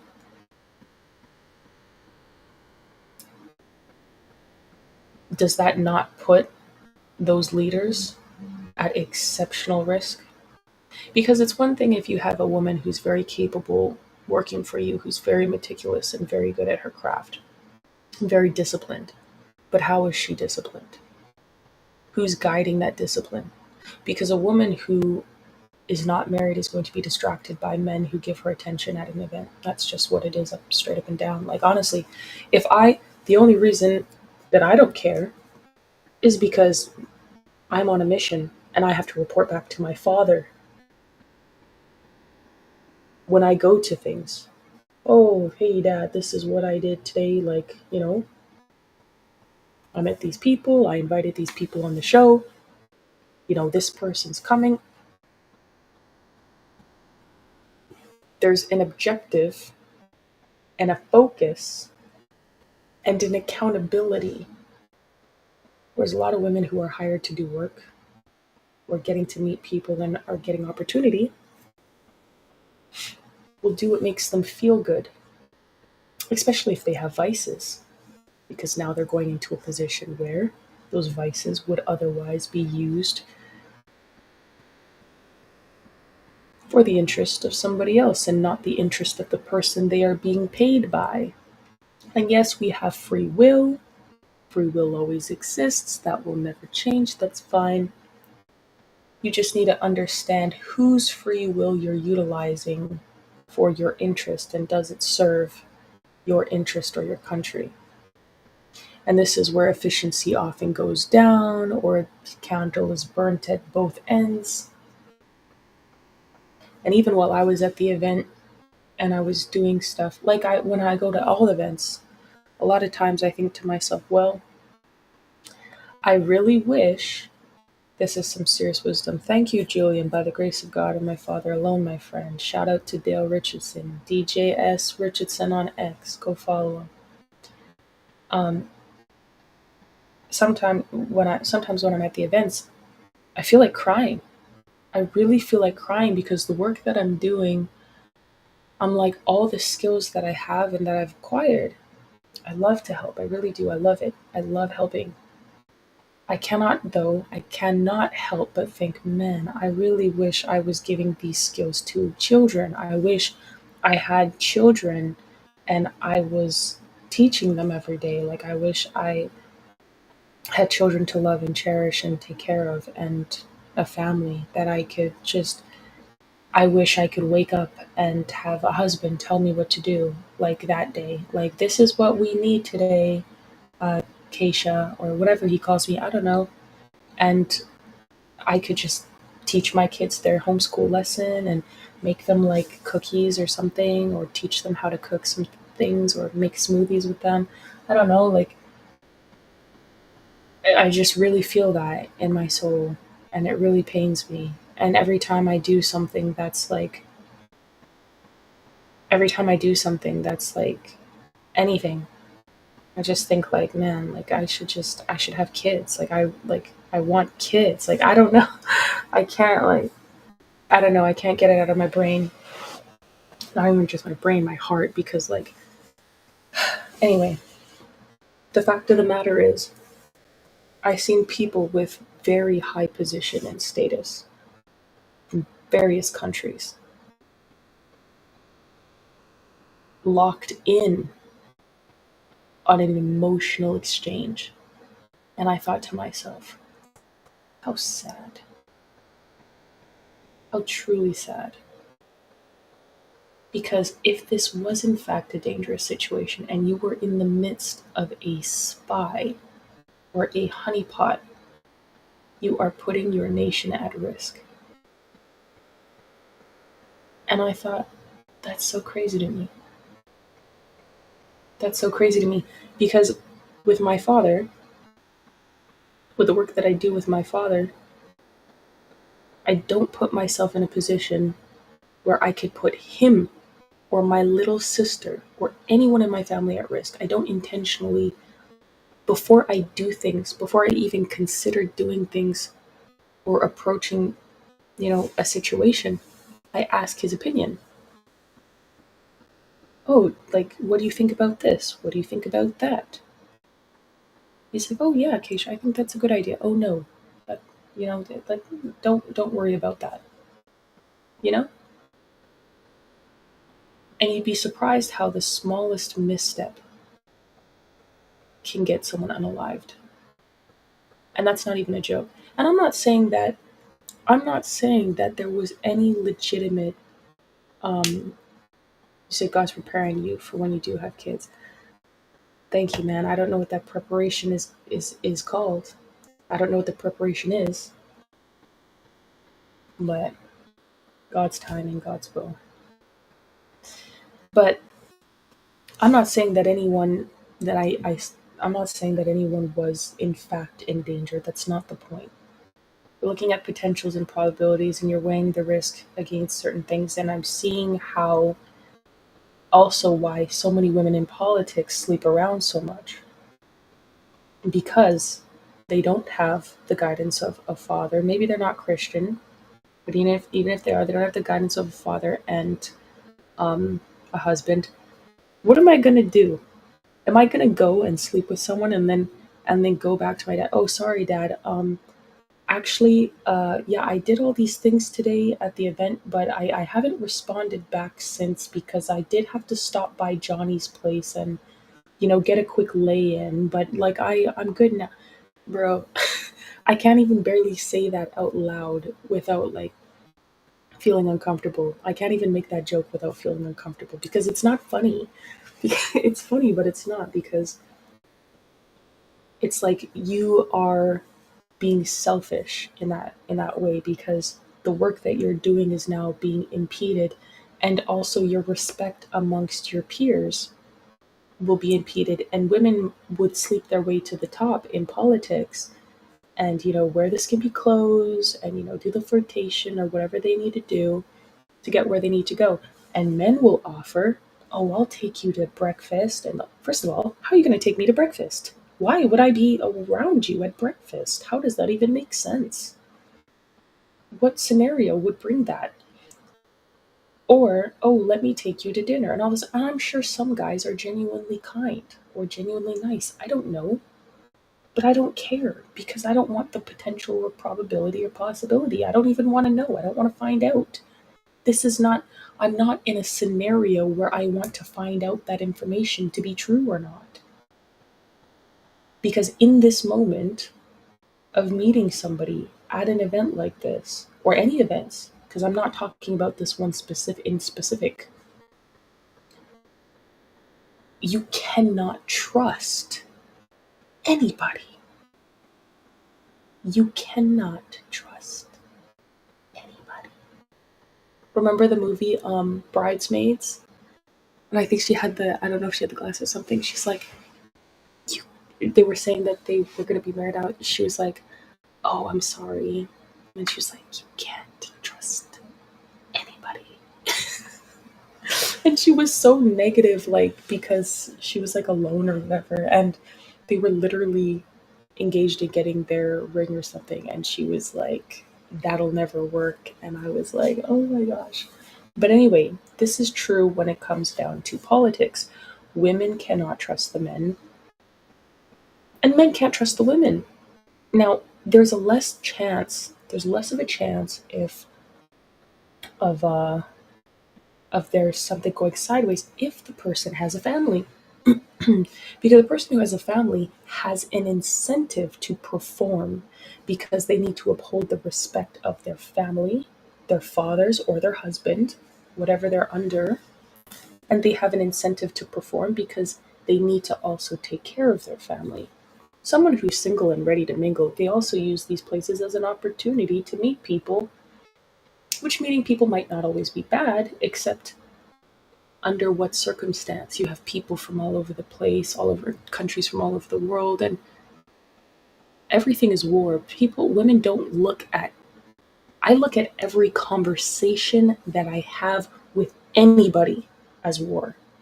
Every single conversation, every single circumstance that I'm in, it's all war all the time. And that's only by experience. I still don't understand it the way that my father does as a man. And most women don't even look at things like that unless they've been like extremely traumatized. But I've been hypersensitive to the fact based on watching things play out in real time just the last like 5 years, you know? And because I've had a father who's explained the circumstances to me continuously, preemptively, and in real time as it happens, and retrospectively. So I have a different level of understanding because I actually listen to my father. And most women would if they listened to their father or their husbands. whatever they have, right? So when you're looking at these situations,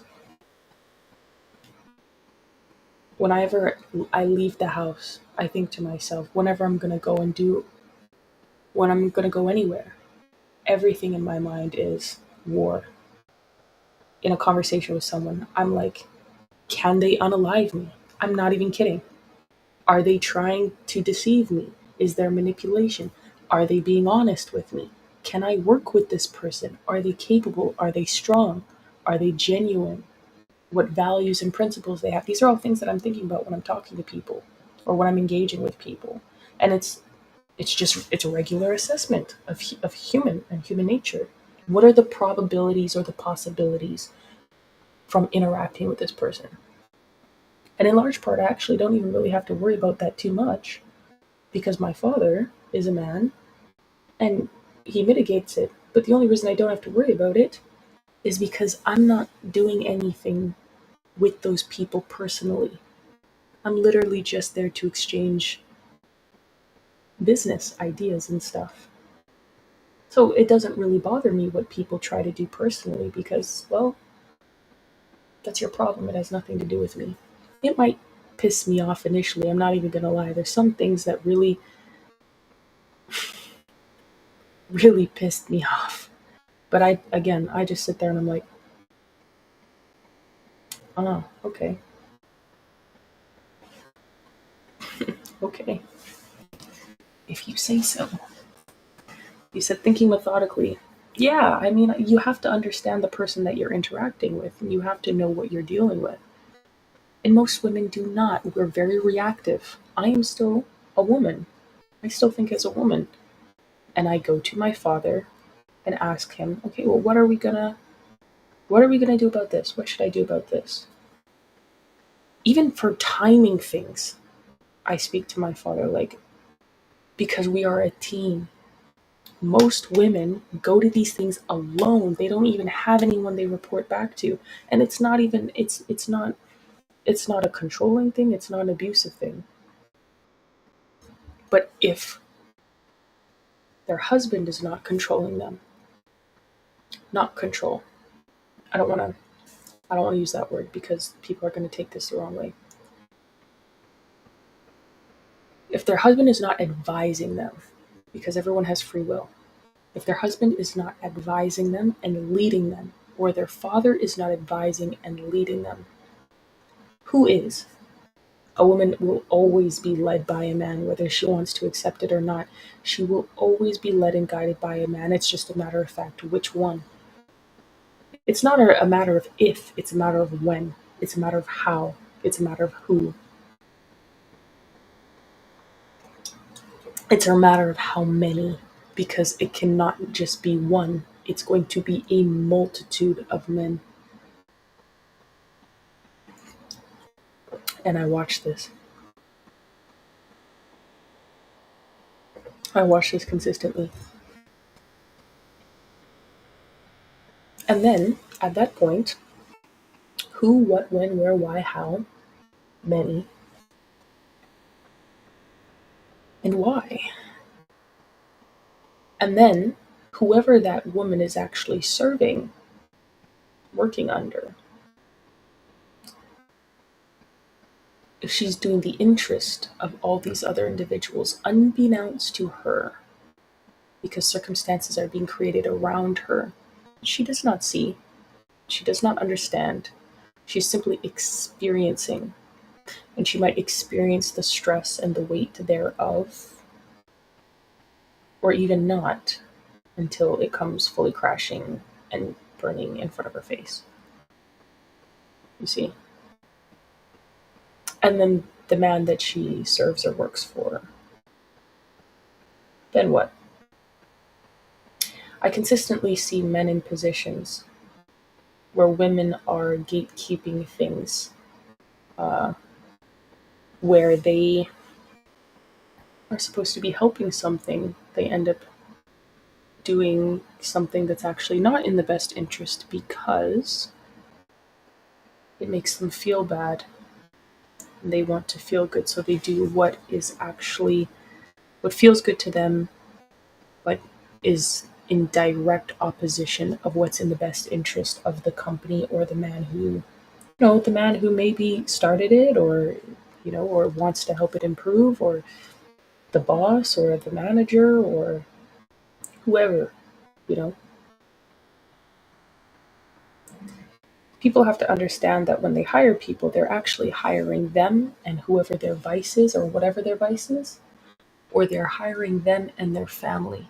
This is why traditionally, when people made mistakes, particularly of the sexual nature, they were disowned in society. And I'm not saying that that's what needs to happen now. People make mistakes and people are reformed.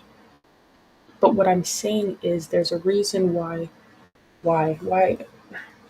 I'm getting buzzing and buzzing and buzzing, and I'm just like, why?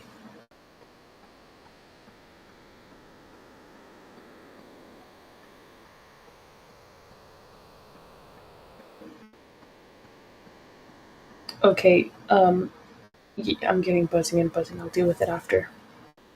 There's a reason why people traditionally, if you slept with someone outside of marriage or you were sleeping around, the family would lose their status. I can't handle this. The family would lose their status because now you're showing um, not just a lack of honor and integrity for God and the other individual that you dishonored in sex before marriage, in defiling, God's law, but you actually showed a dishonor for your family as well. You showed that you don't care about the pack, that you don't have loyalty. You are not a man of respect and integrity or honor. You care about what serves you and your interest more than you care about how it affects everyone else. And you're willing to sacrifice all parts of the whole, understanding that you are equal parts of that whole, and that if you make that mistake, everything will crash and burn. And you're willing to take that risk because you desire it so much. You have an inability of self control and discipline, which makes you a liability to all those around you. Because in the moment where you are going to be needed the most, you can be easily swayed to betray those close to you for something so menial. And that's unfortunate.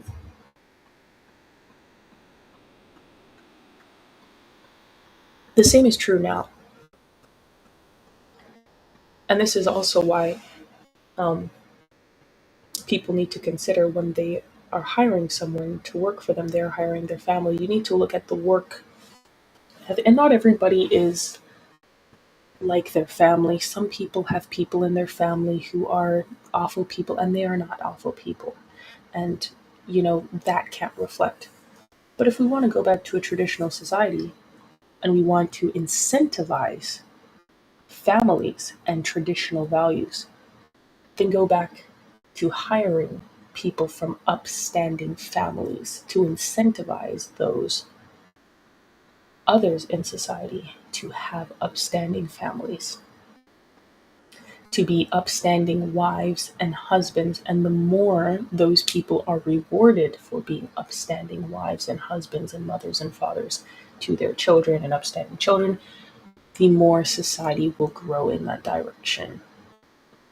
Because right now, whoredom is upstanding in society. Whoredom and degeneracy is what is getting people to the top.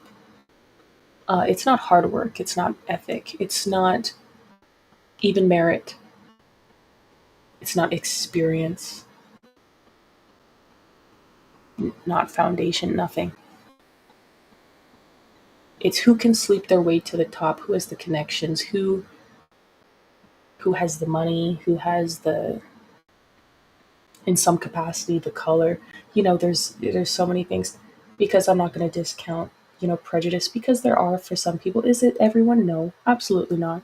But for some people, sure. It's part of the problem.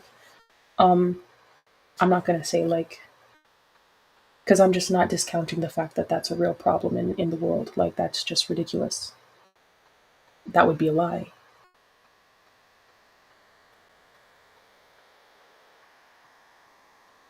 So that's the point.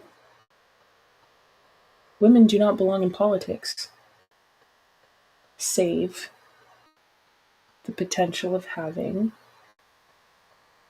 a relationship with God, because this is a Christian country and they said they're bringing it back to God. They have a relationship with God that is uncompromised,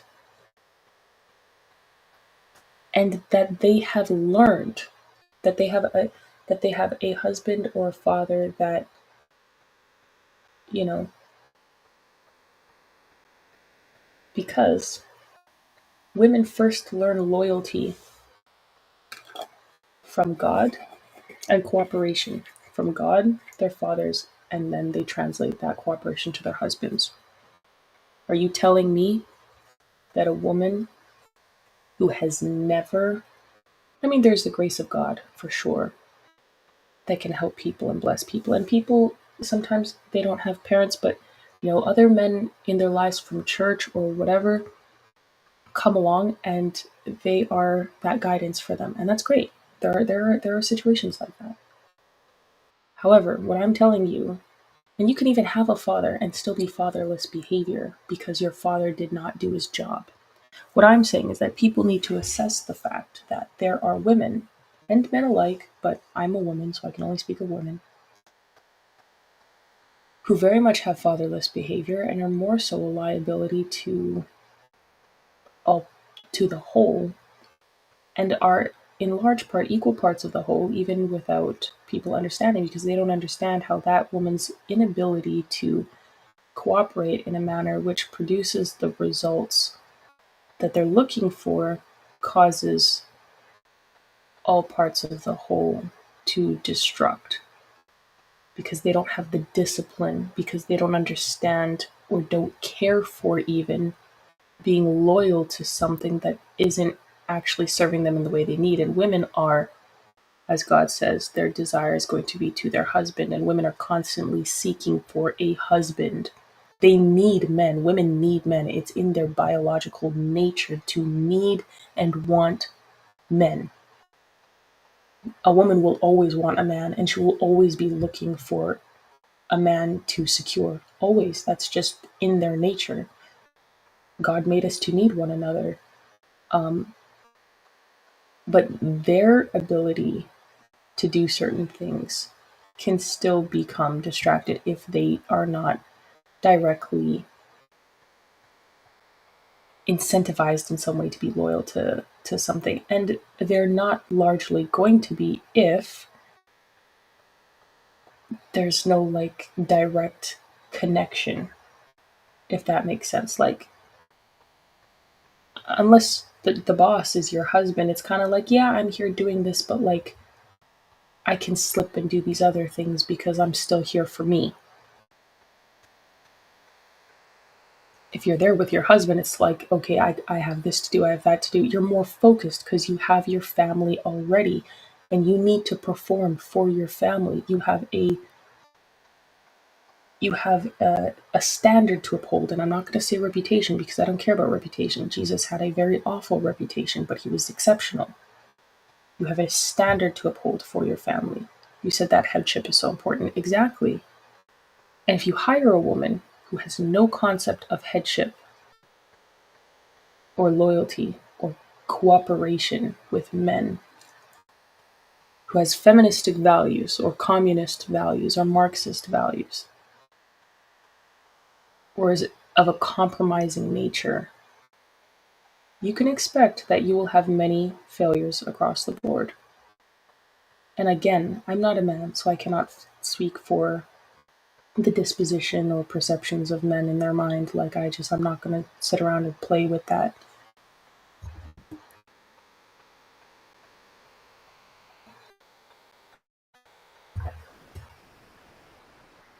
Want to make families great again in America? Start hiring people with exceptional families. Do you know how McDonald's got to hit its great rise in America?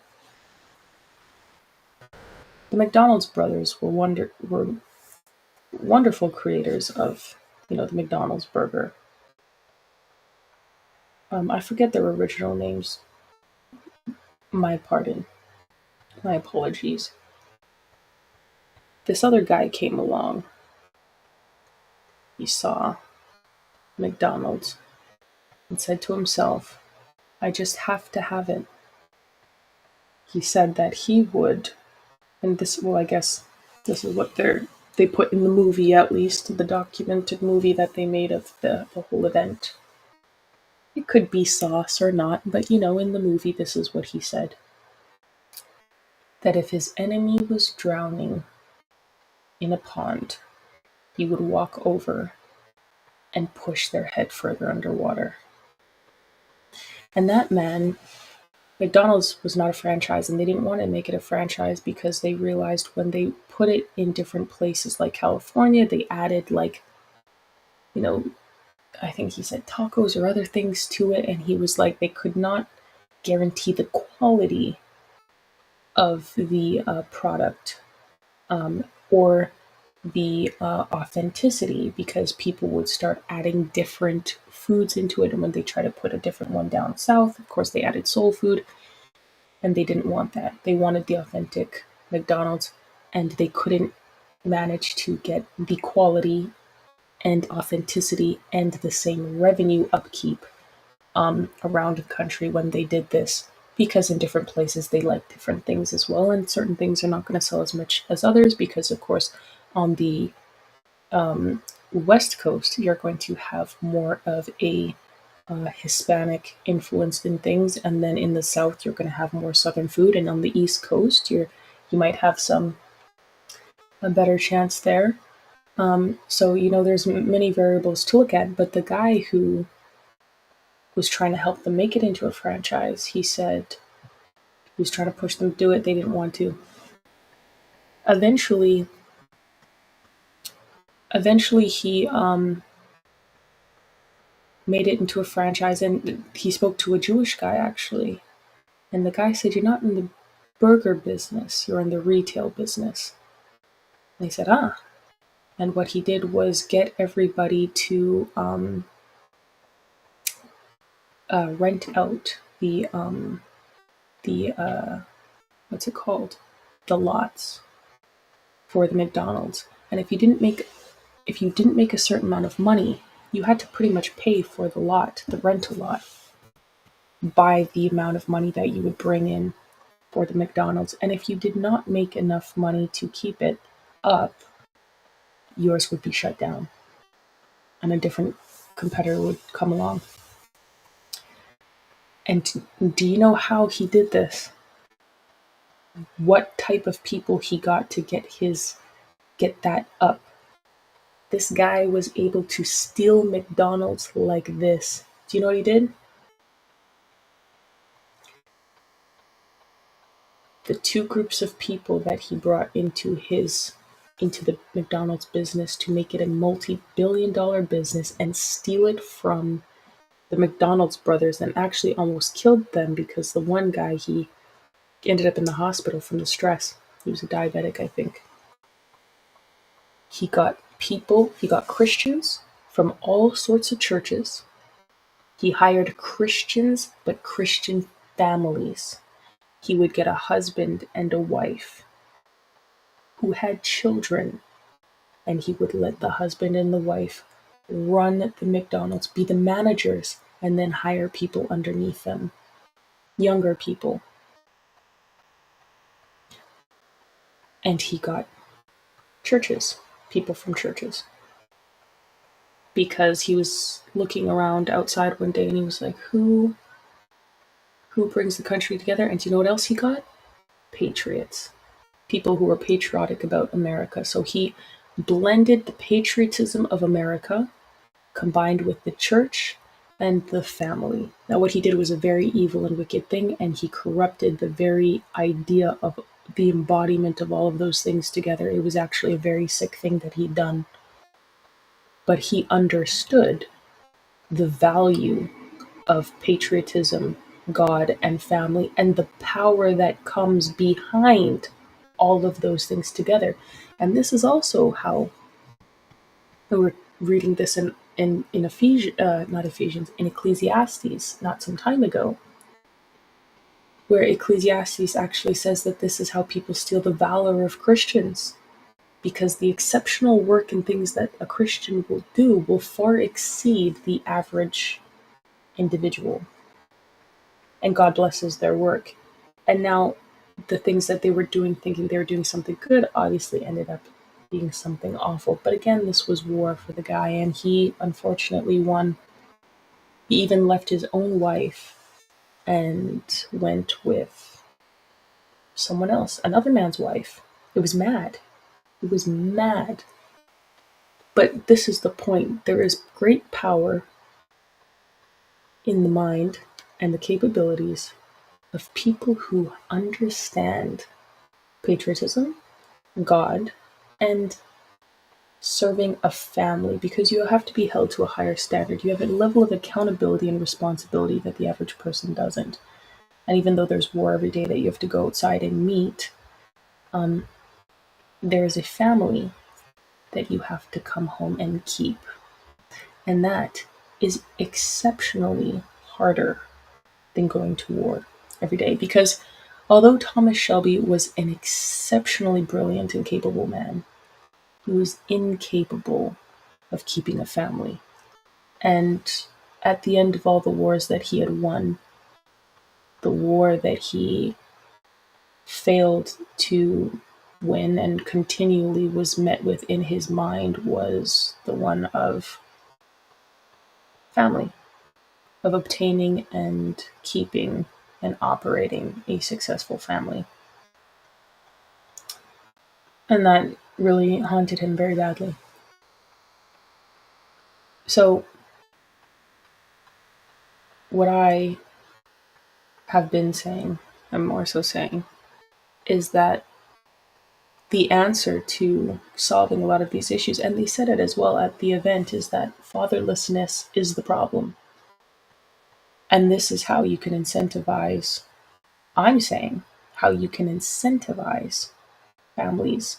Again, the rise of families and the rise of people having children. Of course, people are not just going to go around and have children because they want to get high positions in America and blah, blah, blah. No, no, no. Because again, as we read just moments ago, only the purest of heart and the purest intentions pretty much will actually be able to carry on until the end. Because someone who is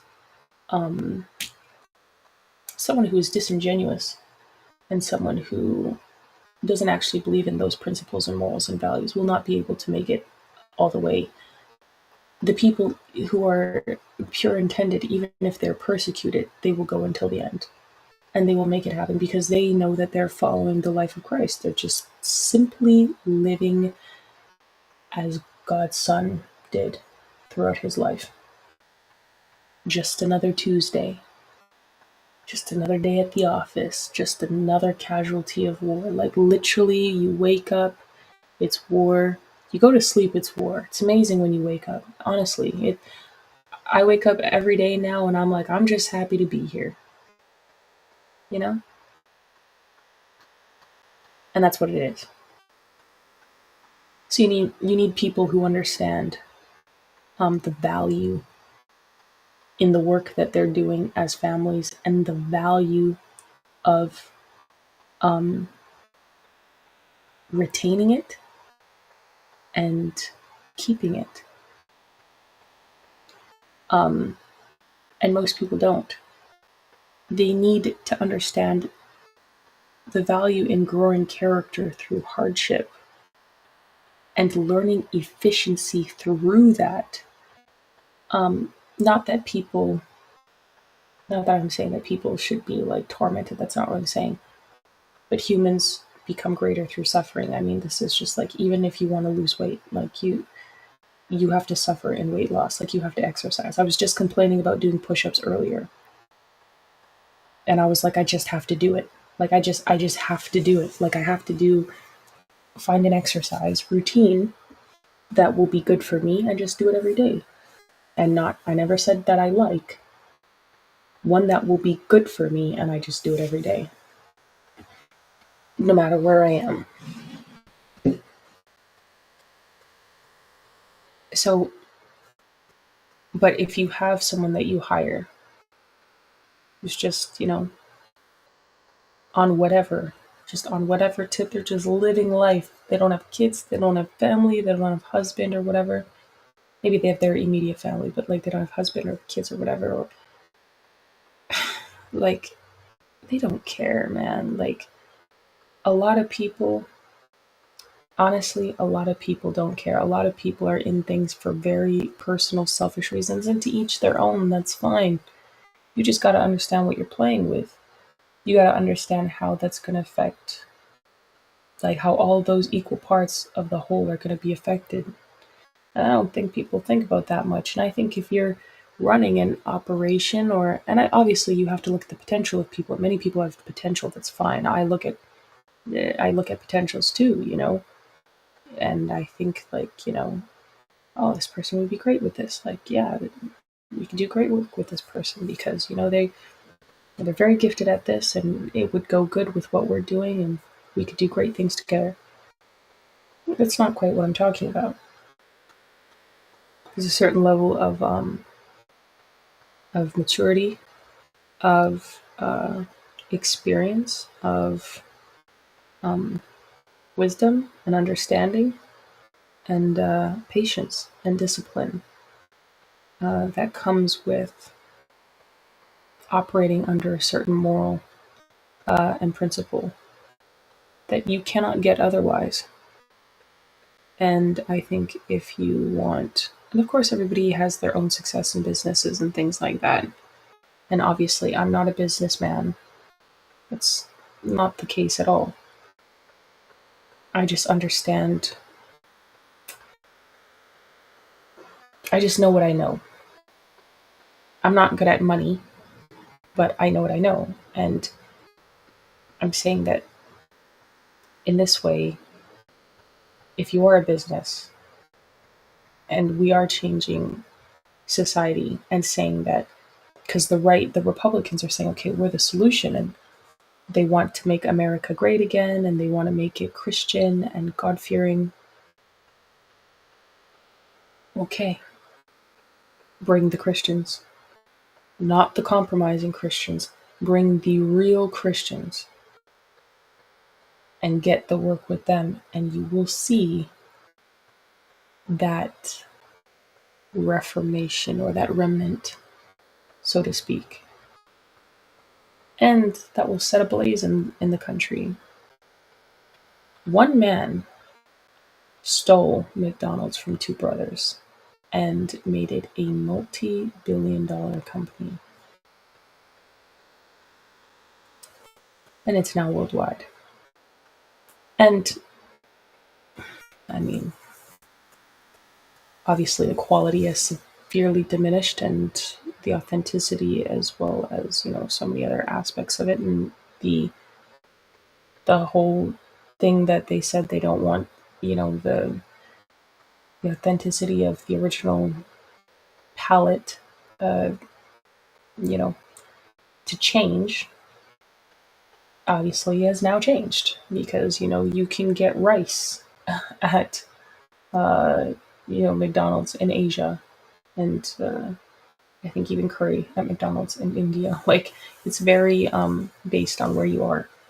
So they've made a lot of changes and reduced the quality of the meat and the milkshakes and everything else. Milkshake is not even you know like real, like fully, or the ice creams and stuff. They did that to do that.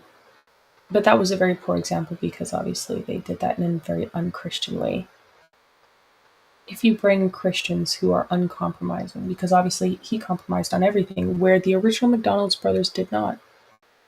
They were willing to go the proper way and just have the stores that they had. And I think they had about between 5 or 8. I don't remember. It was a smaller number, but they were doing well for themselves.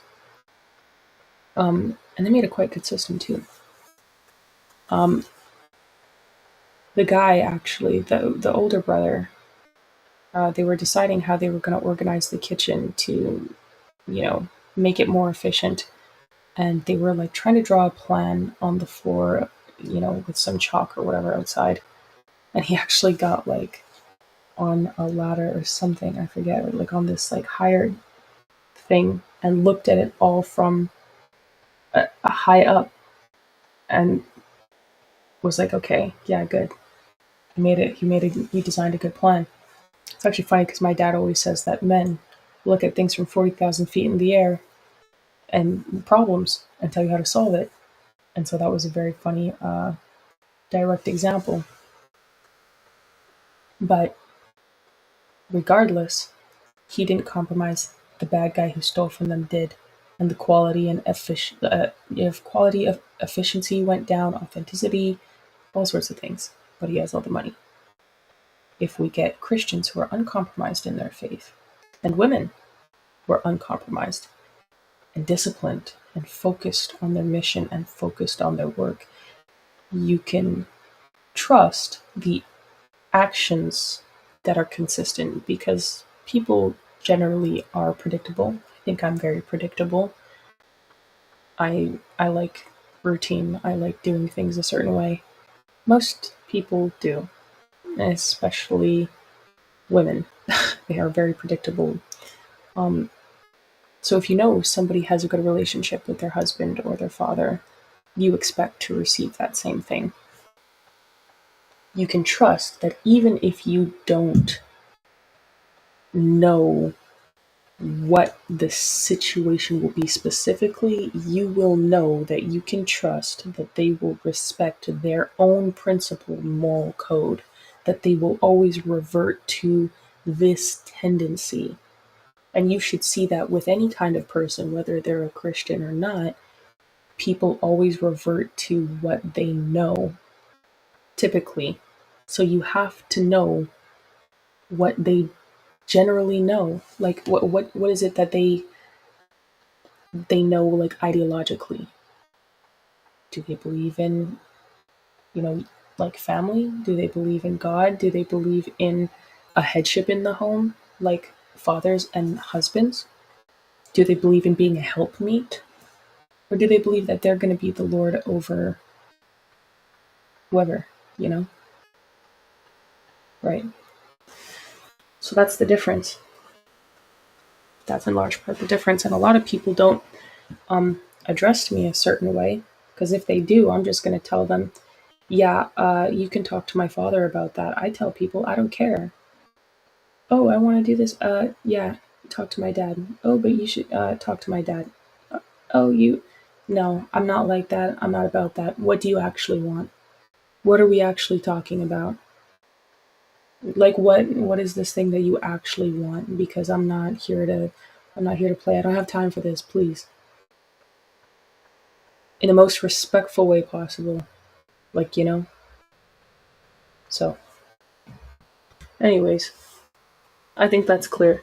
I think it's crazy that and then again, I even feel bad because I go to these events and then I'm like, "Uh-oh, what did I just do? What did I just close? I don't even know what it was." I go to these events and then, oh, shoot, you said like a bunch of stuff. Kaysha, thanks for streaming tonight, and the scripture reading you read really applies, and I'm back to eating more oatmeal. Oh, what happened to all the other messages? Sounds exhausting. On And honestly, I feel bad when I go to like events in general sometimes because I'm like, even though I'm focused and I'm doing all this stuff, I'm like, man, I really want a family. I really want kids or whatever, and like to like homeschool and like make them food and a husband that I can serve and respect and do God's work with and just do really awesome things, because that would make me like happy. Like I would like nothing really gives me joy except serving people. But the ultimate joy, I think, would be for me to have a family and serve a family. I think that would just.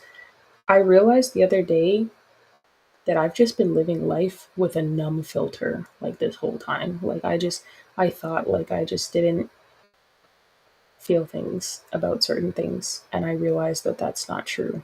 I just was in a fishbowl, and I just needed to meet people that I could actually that could help me experience those things. So um now my disposition is completely changed on a lot of things, which I'm actually surprised. I'm very surprised about because I had not really calculated the potential of that, or um, probability or whatever. Didn't really see the possibility for it. But even me, in being quite disciplined as I am, and I mean, I don't go out. I don't drink. I don't smoke. I don't really care for much. Like I'm a boring kind of person, but I like that. And even I, at the event or any of the events that I go to, I think about, man, like I would like a family. And sometimes I want to cry because because I'm like, this is so like when you understand war, you go into these situations and you like, I think if more women understood just how dangerous life was, if more women understood just how serious interactions were with certain things, I don't think they would want to do a lot of the things that they do. I'm not going to lie to you. I really think that, and my dad used to tell me all the time, and he still really does say, if people understood the consequences of their actions, they would never do it. And when I was a kid, I used to tell my dad, no, it's not because I don't agree with you that I don't understand what I'm doing and blah, blah, blah. I was stupid. I was a kid. I was stubborn. And when I received the consequences, I was like, oh, you're right. You're fully right. Because I had no idea that I thought it was the consequences were going to be one thing. I was calculating that this was the consequence. Just as like I was calculating that this was the consequence. This small little thing. And when I got the consequence, it was this whole thing. And my dad was like, I told you. And sometimes it wasn't just this, it was both, because I calculated for this, I mitigated for this, and I got them both. And I was just sitting there like, you know? And then I had to deal with it. So now, when I look at things, I'm like, man, I see some things and honestly, it terrifies me. Not because I'm seeing what happened, because I'm seeing people's inability to even recognize how terrifying it actually is. And that's terrifying because I know what I'm seeing is not even the full consequence. That's what terrifies me. I know that it's 10 times worse than what I can even calculate. And by the time I come to the conclusion of the full reality, it's going to be too late. So I know too for them, because women, that's how we think. Honestly, I think a lot of times women being in certain positions is just like abusive, man. It's like the fact that, and in Isaiah, it tells us when women are the ones running the country, that is when your country is at its worst. That is a shame and a disgrace. Women are exceptional. Like I hate the fact that women. I hate the fact that women in society, we're in position right now. We are in such a position where we even have to feel on edge about saying that women shouldn't be in our society, shouldn't be run the way that it is right now, and that women should have the ability to be helpmeets. How is a woman being a helpmeet if she's running? I don't know. I won't get into it too much because obviously it's late and I've been on here for 10 billion hours. Um, but it really makes me sad because women should be able to be a helpmeet to men. Women have their gifts and they have their talents, and God blesses everybody. I have many talents myself. By the grace of God and my Father alone, I say that. It's true. It's just women cannot enjoy the peace of being women when you're constantly having to think, okay, well, I have to do this so that I can help the country in this way, and I have to do that. And it's like,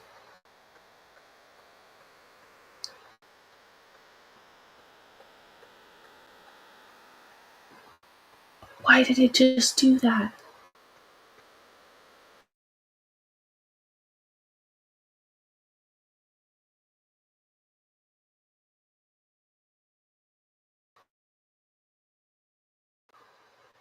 So disrespectful. The screen just was like an error occurred, jerks. I'm gonna close anyways. All I'm saying is that we're in a very rough place in society when women cannot even naturally perform their role as women. Like that should be like women should be able to be focused on making families. How can we say that we want society to make more families and we're putting women in position where they actually have to help save the country? Do you know how messed up that is? I'm not saying like women can obviously choose being a part of it, and yes, I like helping in some in a lot of ways too. And women, God puts women in positions to do certain things. I'm just saying the exception is not the rule. Everyone shouldn't be out here being Esther. The only reason Esther was in that position, I'm not even going to go into it. And Esther was even, again, guided by her father Mordecai. It's like, we're not being logical. We're not, like, I'm not saying that women can't have certain positions, but the exception is not the rule. I just, I don't know. I don't understand. It makes me sad. It really makes me sad that this is our society right now.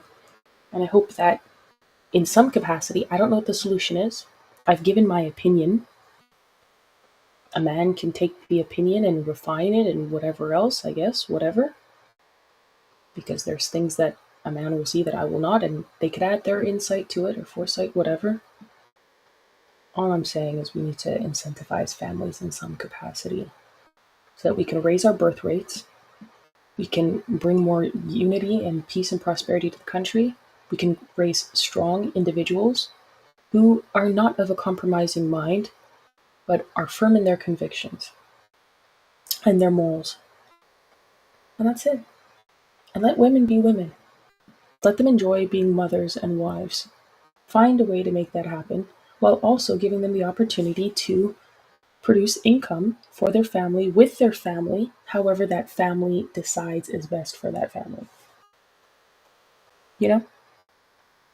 So, anyways, thanks, guys, for joining my TED Talk, I guess.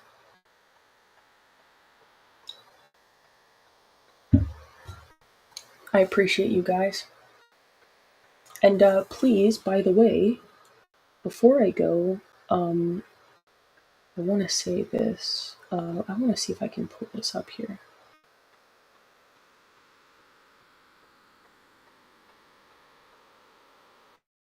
Oh, actually, wait a minute.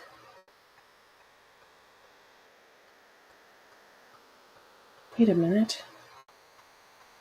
Wait. Oh.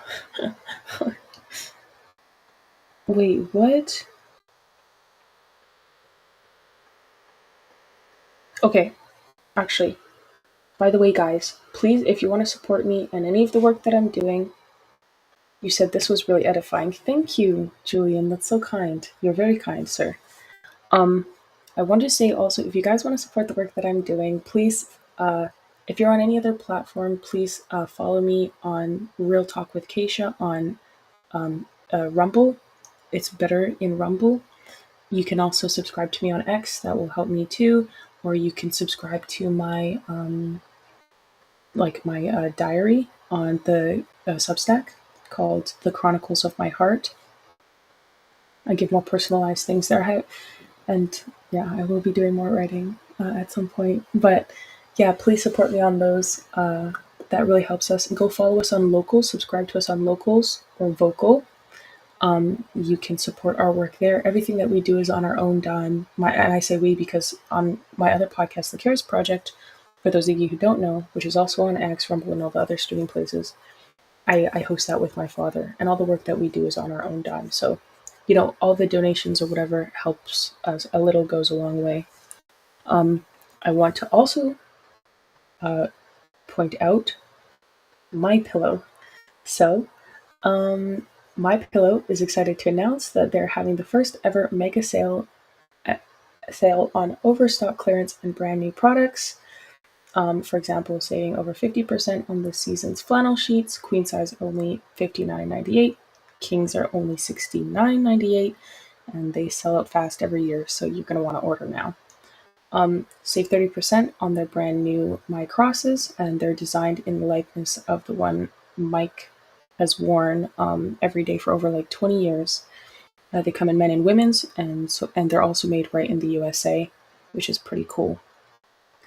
You can get the 2025 six-piece My Towel set for only $29.98, and the initial quantities are extremely low, so you're going to want to get them before they go as well. And the best-selling standard My Pillow is just $14.98. You can, to take advantage of the first ever mega sale, you can go to mypillow.com/Karis, that's Karis, and you can use the promo code Karis, Karis, for an additional discount, or call 800-845-2942. So that's 800-845-2942. And remember that the $75 shipping fee, $75. Remember that $75 is free shipping rule is gone, because right now the orders ship absolutely free. So yeah, take advantage of that. On My Pillow, they have really great products on there, really cute stuff. I say cute because I'm a girl. They have cute slippers and things like that. But a lot of the stuff is really awesome. So go check it out. And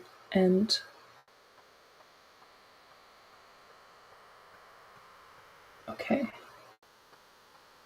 let me see if there's just anything. You said, I know exactly what you mean. Something is lacking a family, and is similar to the way you described it, believe it or not. Do some push-ups if you need someone for accountability. I'm trying to make myself do push-ups and a few simple other things too. Will already have been, even if not as often as I should, but not going too long between days. I do it. When you said about that, women actually, women's incentive is family. A lot of women will go to the ends of the earth for family, and they will do exceptional things for family. When you said something that motivates you, this is why women being emotional is also kind of a good thing, because when women have an emotional, or it can be a good and a bad thing, when women have an emotional attachment, be it family or what have you, or a lot of their, I don't want to say an emotional attachment, when they have love for people, family or what have you, they are going to be motivated consistently to do things because they are emotional and their batteries run on emotion.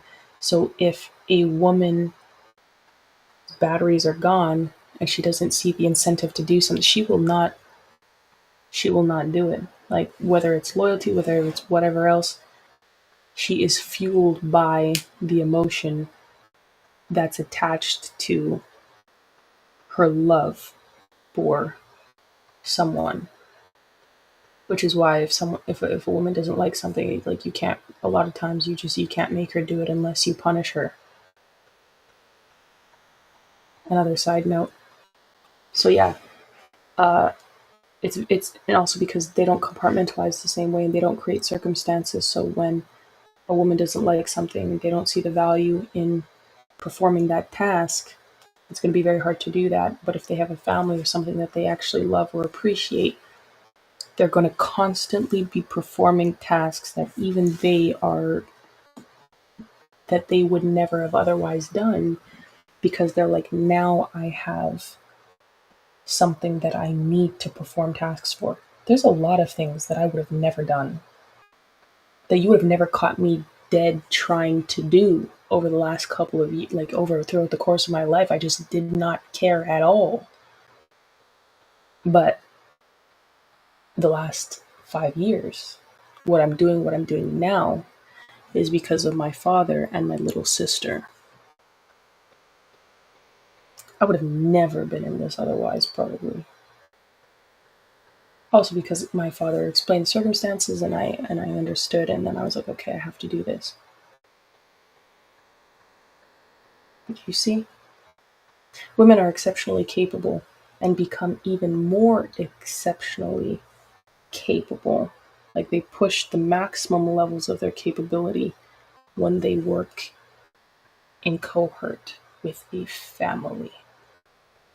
You get the best out of a woman when she has a family, because the men in her life understand her capability and will continue to push her beyond that, and they will see the different points of that and keep elevating it, because they work as a team. They are equal in value but different in position.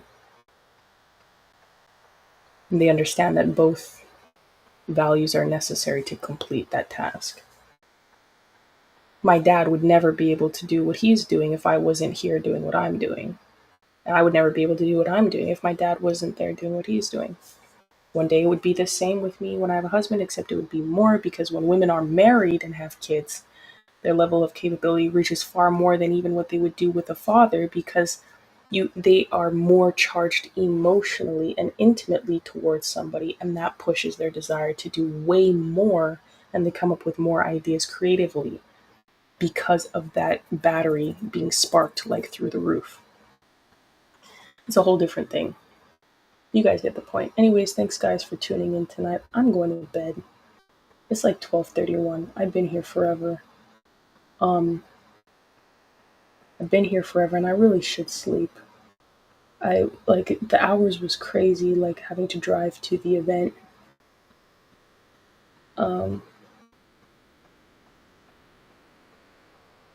You said understood, John. Yeah. Good, good. Thanks for tuning in.